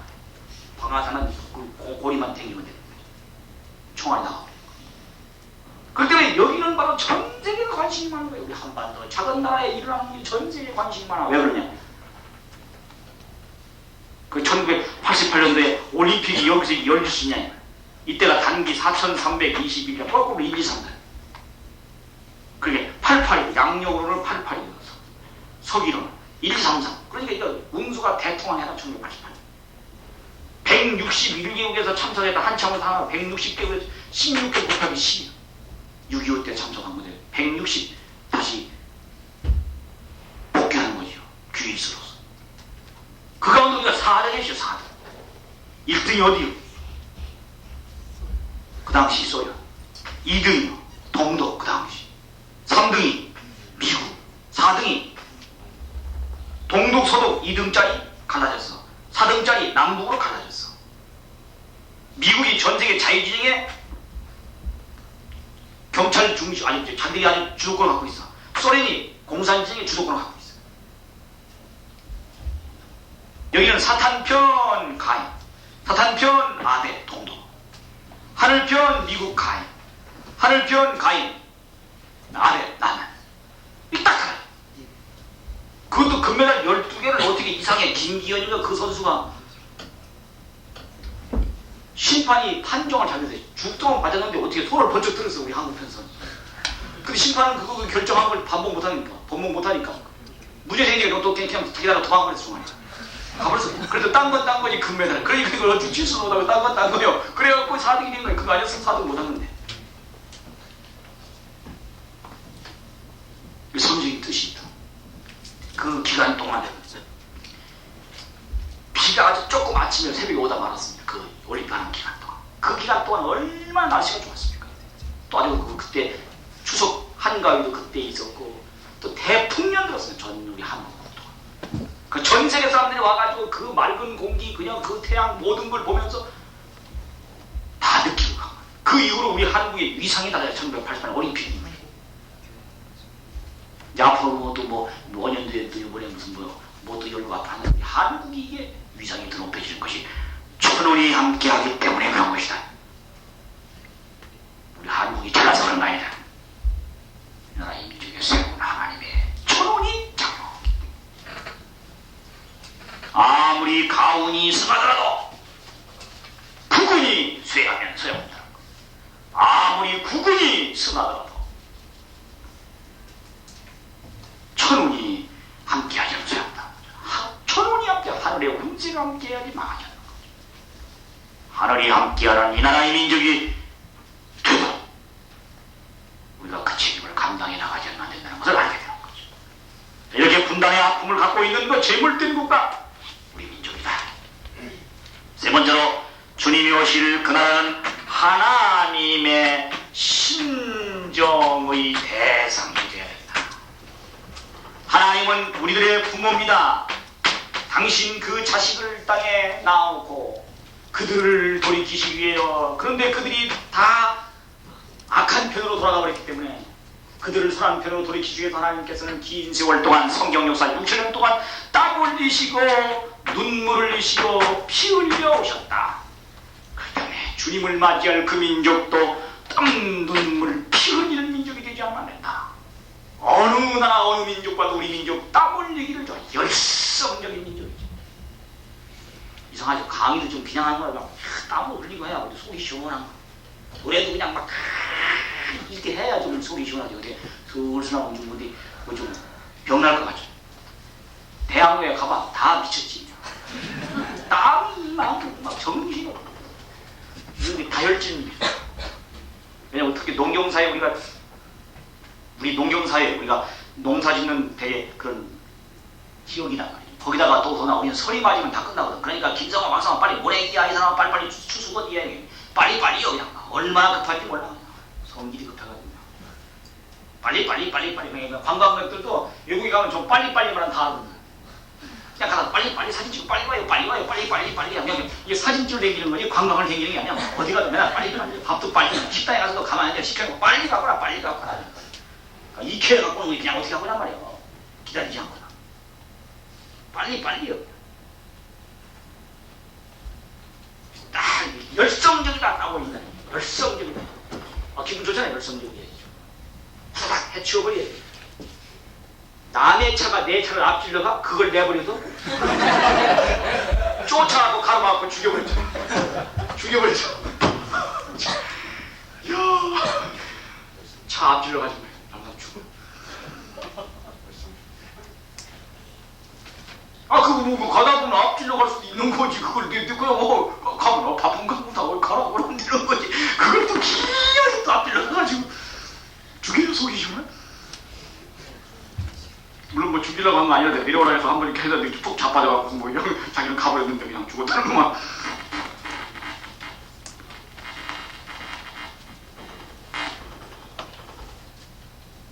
땀 흘리다는 땀은 거룩하고 마음으로 땀 흘리겠다 울겠다 그러면 울는지 모르지만 지난번에 무슨 뭐 TV에서 그거 하대.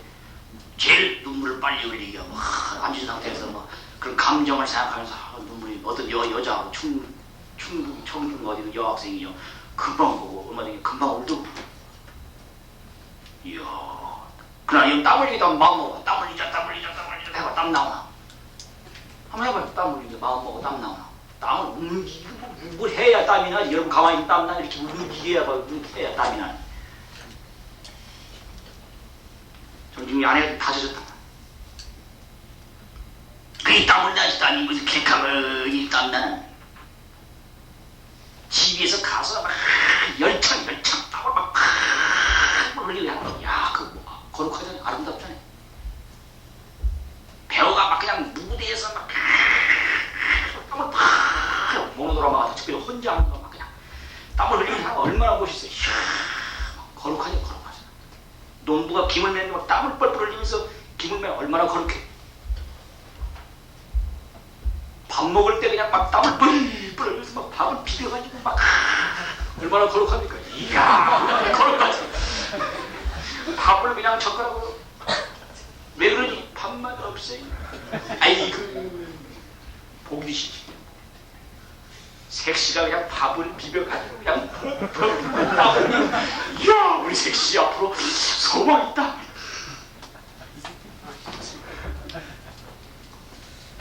먹은 만큼이라는 거지. 도리면 그 눈물을 비극을 좋아하는 슬픔을 좋아해. 왜? 하나님이 6천년 동안 당신의 사랑하는 자식을 잃었으니까 얼마나 하나님 가슴 아프단 말이야. 그렇기 때문에 우리 민족이 그렇게 하나님 마음 이야기하기 위해서 슬픈 참 고난의 길을 걷게 한 거예요. 그 비극을 보는 게 훨씬 좋다고. 왜? 그 주인공이 나갔다. 빼앗아가고 비슷하니까. 그저 TV에서 그저 뭐 슬픈 얘기 나오면 나도 같이 울면서. 나중에 보면 좀 개면적잖아요. 다른 다 끝나고 나면 개면적. 괜히 내가 왜 그냥 울어주고. 그 사람 얘기가 나 같아. 그냥 뭐 넘어갔어. 얼마나 멋있어요. 또 피 흘린다. 순교자가 많아. 하나님을 위해서 목숨을 던지겠다. 하나님의 지상천국을 이 땅에 이루어드리기 위해서 내 목숨까지 바치겠습니다라고 결정하고 갈 수 있는 그런 아주 순교자가 많은 민족이거든요. 또 이 나라 이 민족은 비참하고 고통스러운 역사 지금까지 지내왔습니다. 그렇지만 그것을 잘 견뎌온 민족이다. 또 특별히 다른 나라를 침략한다. 침략성은 사탕근성입니다. 사탕근성. 그런데 다른 나라를 한 번도 침략하지 931회의 내란과 외란을 당했지만 한 번도 다른 나라를 침략하지 않은 민족이다. 침략성 사탕근성이다. 백의 민족 그러면서 햇빛을 좋아하고 평화를 사랑하고 광명사상을 가지고 홍익인간의 정신을 가지고 남을 널리 유익되게 하는 사상이 홍익인간의 사상이죠. 단군신화를 보나 모든 것이 다 이 나라 민족에는 평화와 광명 사상이 들어있다는 거죠. 그러면서 우리 민족은 경천사상을 가지고 하늘을 숭배하는 경천사상을 10월은 상달이라고 해가지고 추석이라는 게 한가위라는 게 결국은 뭐냐 우리나라 생스기빙데이다. 추수를 1년 동안 해가지고 그 곡식을 해곡식으로 조상들한테 먼저 차례를 지내는 거예요. 그저 도로가 복잡한 게 문제예요. 고향에 찾아가서 하나님들 모시고 차례 지내고 제사 지내는 게 얼마나 중요해요. 그저 한가위나 구정돼봐야 그렇게 난리야. 하늘을 섬기는 민족이라고. 비가 온다고 합니다. 비님이 오신다고 합니다. 농부들 얘기하는 그거 비님이 오신다. 빈님이 많아가지고 물 때문에 지금 우리 한국 난리였잖아. 하늘을 순경하면서 농사짓는 농부들한테 물어보라고. 내가 진 것이 아닙니다. 하늘이 비를 주시고 햇빛을 주시고 하늘이 지십니다. 의사들 제가 얘기 들어보니까요, 의사가 뭐 수술해가지고 꼬매가지고 자기들이 이렇게 다 고쳤다고 생각합니다. 그 수술해도 꼬매놔도 그 시간이 지나서 스스로 여기서 애기 나오고 이래가지고 이게 붙는 거지, 자기가 꼬매놓기만 하는 거지 그게 자기가 붙이지 못하는 거야. 그 스스로 여기서 시간이 지나고 살에서 이게 나와가지고 붙어버리는 거야. 뼈도 마찬가지야. 뭐 의사가 이렇게 맞춰만 놓는 거지 의사가 다 막 진을 내가 붙여버립니까? 그 스스로 뼈 자체가 나와고 나중에 시간이 지나서 붙어버리는 거야. 그 의사는 그냥 좀 도와주는 거지. 하늘이다, 하늘.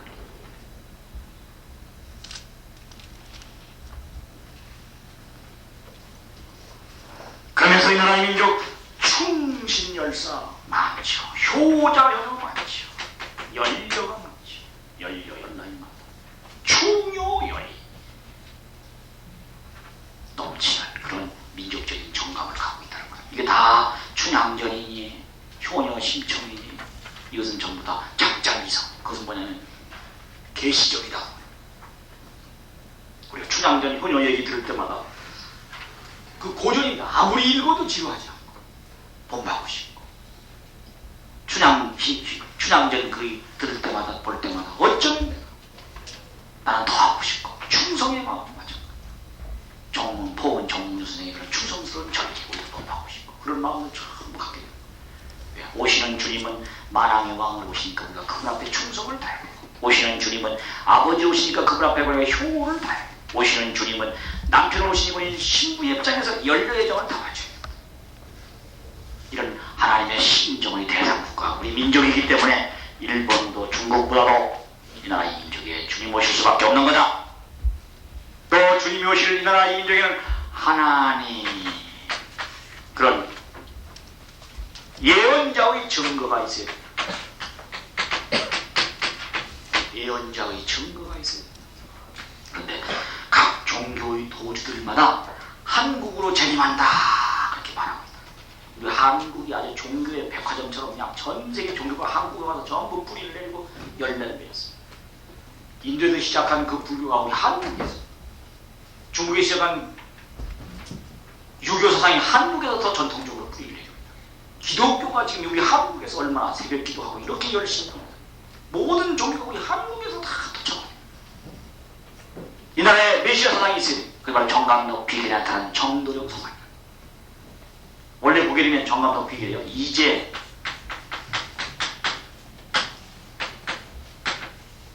가가 병자호란 때는 이제 가가 나오나, 집에 있는 게 이롭다. 그리고 그 병자호란 때 그때는요 막 눈이 많이 와가지고 바깥에 나간 사람 다 죽었대요. 집에 가만히 있는 사람 살았대요. 임진왜란때 이제 송송 소나무 송자, 소나무 송자 있는 게 있어야 이롭다. 이여성, 그래서 소나무 송자 있는 마을은 일본이 다 안 들어갔대요. 청송이라서 소나무 송자 있는 이상하게 이여성 장군이 나온다 저기가 안 갔대요. 6.25 때는 이제 팔금산이라, 팔금산에 가야 이롭다. 이 팔금산에 보면 나중에 알고 보니까 이 8가지 위에 갖다 올리면 부산. 그러니까 부산까지 내려가는 사람은 됐다. 인민군이 부산을 못 간다. 그 지금 뭐냐, 이제 전전도하기라. 밭전자 2개, 말씀도자, 아래 하자, 머무를 진자. 그 뭐냐, 이건 십자가, 초림, 재림, 입구자. 초림을 얘기하고 재림을 얘기하는 말씀 아래 머무르면 이롭다. 무슨 뭐 밭전자 2개니까 한 밭이다, 큰 밭이다, 대전이다, 교영산 밑이다 이래가지고 거기가 무슨 뭐 도읍지가 된다. 그게 아니라 재림의 진리의 말씀을 이야기하는 곳에 머물러야 이런 것이지. 참 진리의 말씀을 따라서 가야 돼. 세 번째로 예언자의 영통인들의 증거가 많이 있습니다. 그래서 이 나라의 민족에 주님 오신다는 영통인들이 많이 나오는 거죠. 1974년 워싱턴 DC에서 뱅퀴트 만찬회를 하고 난 다음 진 딕슨 여사는 그 수정구슬을 보고 미래를 점치는 사람, 문선명 선생님을 수정구슬을 통해서 그 만찬회에 참석해서 보고 나와가지고 증거하기를, 문선명 선생님은 하나님께서 20세기에 보낸 가장 훌륭한 영적인 지도자이시라고 증거합니다. 인두의 시성 탁월은 동방의 등불이라는 시에서 한국이 동방의 등불이 될 거라고 얘기하고 있습니다. 25시의 작가인 게오르기는 그 동방이 점점 좁혀져서 한국이라는 것을 알았다고 했습니다. 많은 분들이 한국에 바로 문선명 선생님이 재림주님이라고 다 말하고 있습니다. 빌그레임 목사는 작은 예언서에서 그동안 서양에서 동양을 선교해줬다. 그러나 앞으로는 이제 동양에서 서양, 그것도 한국에서 기독교를 중심한 새로운 종교가 나와서 서양을 선교해 줄 것이라고 그런 쓰고 있습니다. 여러분, 단이라는 소설 김정민 씨가 내렸었던 거, 1984년도부터 황백의 전환기가 온다고 했어요. 그동안은 백인들이 전 세계에서 큰 소리, 이런 황인족들이 전 세계에서 큰 소리 치는 때가 온다.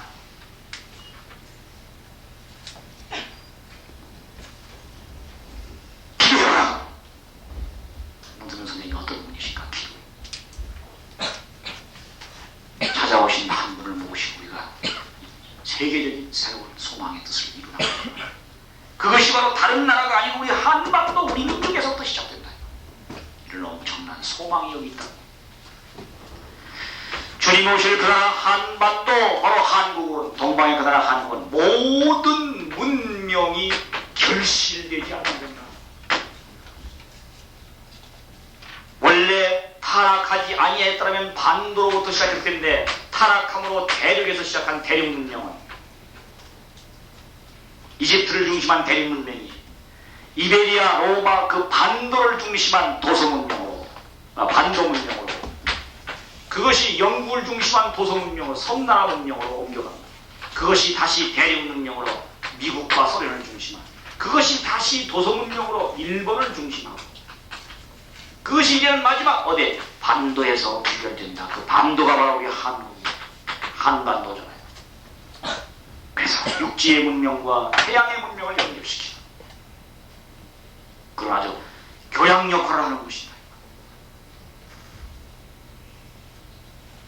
또 하천에서 시작된 그 문명, 티그리스강, 유프라테스강, 나일강, 황하강, 그것이 지중해 문명권 시대를 이루어 지중해 문명권 아래 전 세계에서 큰 소리 치다가, 그것이 다시 대서양을 중심한 전 세계가 또 대서양 연안 국가들이 큰 소리 치다가, 지금은 태평양 문화권 시대다. 태평양의 연안 국가들이 전 세계에 큰 소리 치고, 태평양 문화권 시대다. 원래는 타락하지 않았으면 봄절기부터 시작할 것인데 그만 타락함으로 가면서 여름절기부터 시작해, 벗는 문화부터 시작합니다.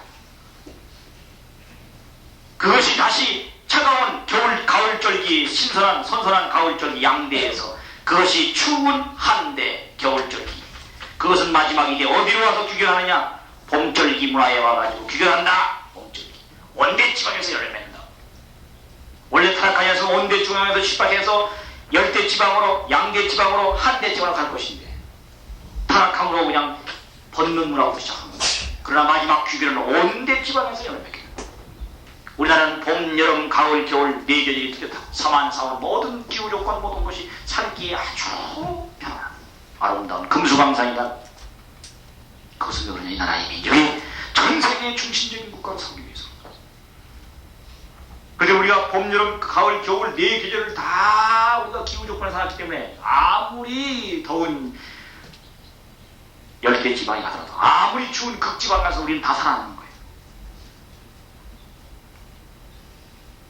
고추장, 된장을 먹어서 위를 다 훈련시켰으니까 잼을 얼마든지 먹을 수 있다고 말이에요. 그러나 잼 먹은 사람이 고추장 먹어봐. 그냥 더워봐. 뜨거워. 뜨거워. 우리의 의상의 문화라든가 모든 노래의 문화라든가 모든 우리 예술, 우리들의 한민족의 문화 예술이 전부 세계의 중심 될 수 있는 문화 예술을 다 가지고 있다. 창이라든가 모든 게 건축 문화도 건축 양식도 큰 곡선.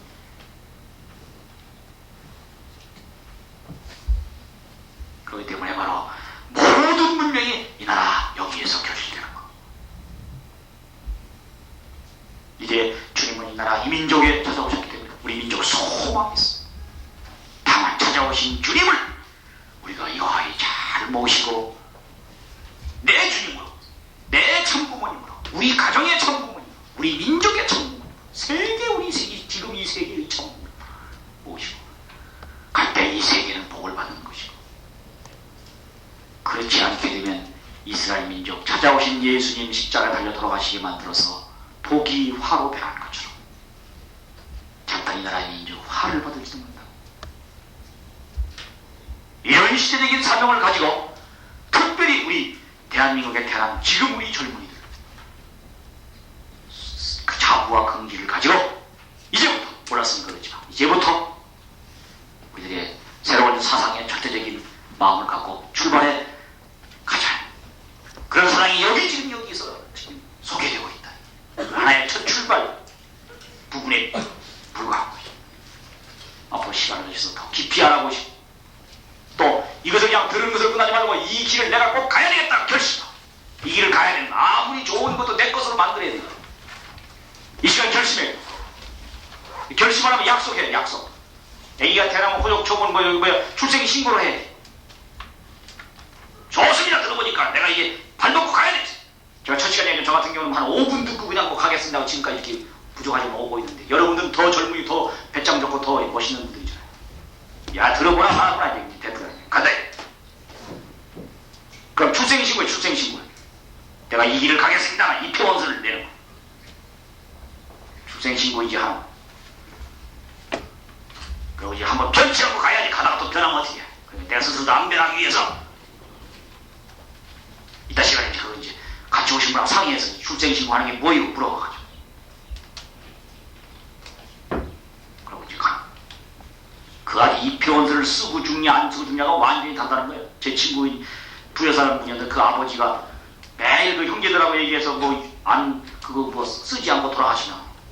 그 형제들이 모여가고 이렇게 가면 돌아가셨어.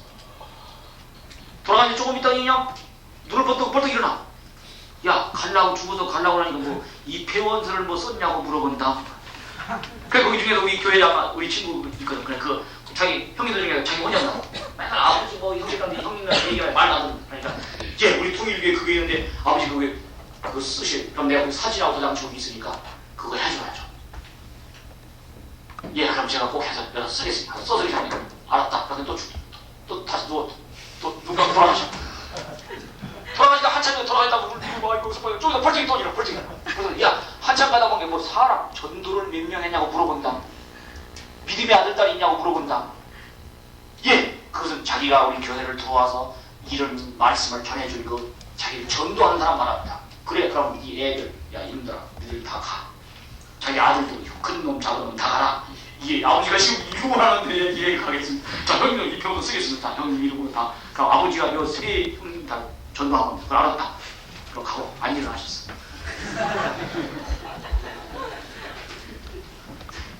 실제 있을 거예요. 우리가 나한테는 뭐 이 병원서 쓰는 게 뭐 대단한 거 죽어봐. 정 안 되거나 죽어봐라. 그런 거.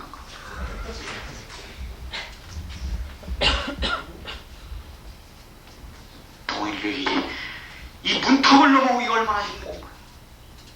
여기 찾아와서 이렇게 몇십 강량 강의를 듣다 이게 기적이죠. 아무나 못 가요. 조상님들이 좋아가지고 나도 모르게 지금 여기 왔으니까.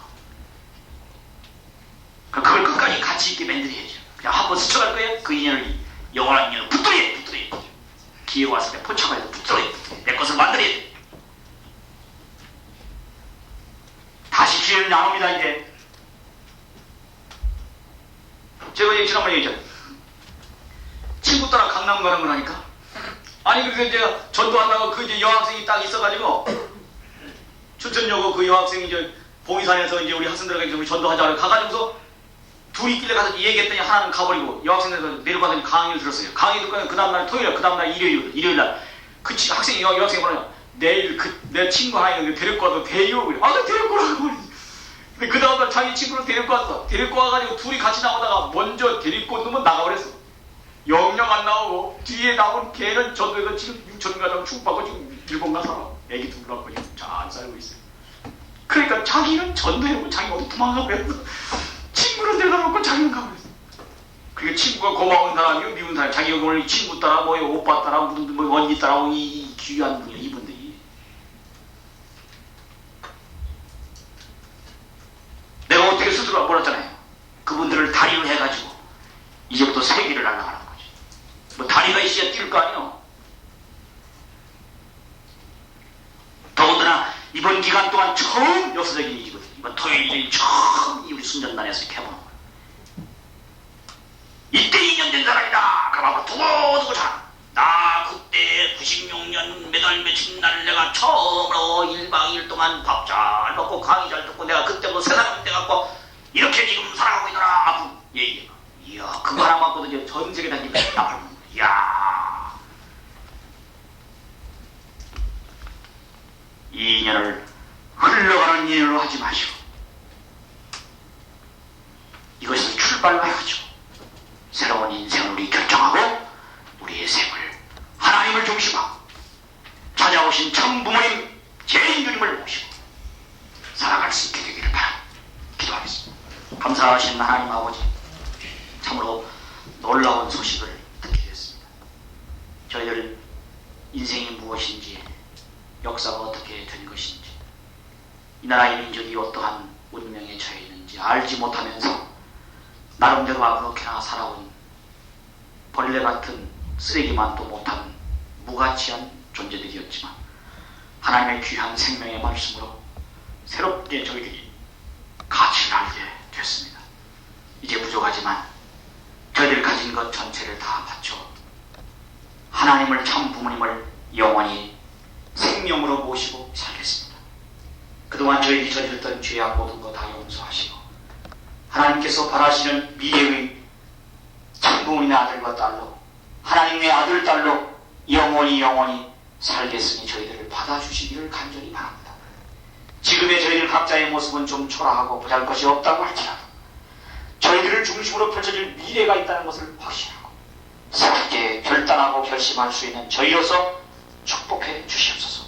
오늘 이 시간 찾아온 특별히 새로운 생명들, 또 끝까지 말씀을 다 듣지 못했지만 중간중간 들었던 많은 새 생명들, 어디 있든지 들었던 말씀이 그들의 영원한 골수에 남아지고 수많은 조상들이 역사함으로써 끝까지 하나님의 말씀과 연결될 수 있는 귀한 자녀들이 될 수 있게 축복해 주시기를 진심으로 바랍니다.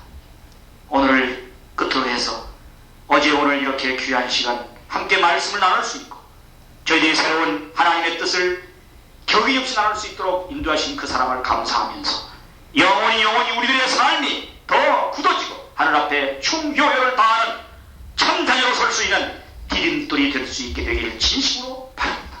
찾아오신 참 부모님, 우리들의 생명을 다 바쳐 모시고 찾아온 이 나라 이 민족의 천운의 운세를 우리 모두가 다 잡고 세계 앞에 자랑할 수 있는 이 민족이 될 수 있도록 아직도 잠들어 있는 이 나라 이 민족을 깨울 수 있는 때가 되기 위하여 연단하고 훈련할 수 있는 저희로서 인도해 주시기를 간절히 바랍니다.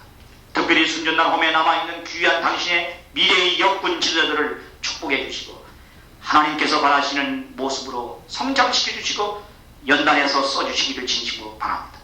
새로운 생명들 특별히 기억해 주셔서 영원히 참 부모님의 자녀로서 남아질 수 있게 축복해 주시고 수많은 조상님들이 이 시간 오셔서 같이 축복해 주시는 귀한 시간 될 수 있기를 바라면서 부족한 소자, 잘못 전한 말씀, 부족한 심정 용서해 주시고 오로지 참 부모님의 자랑으로만, 참 부모님의 귀한 말씀으로만 우리의 가슴 속에 남아지고 인간적인 내용이 남아지지 말게 허락해 주시고 이것을 기점으로 더 훌륭한 참 부모님의 참자녀 될 수 있도록 역사해 주시기를 진심으로 바랍니다. 이 모든 말씀을 사랑이 많으신 참 부모님의 거룩하신 성과 들어 감사하며 기도하였사옵나이다. 아멘. 마치겠습니다.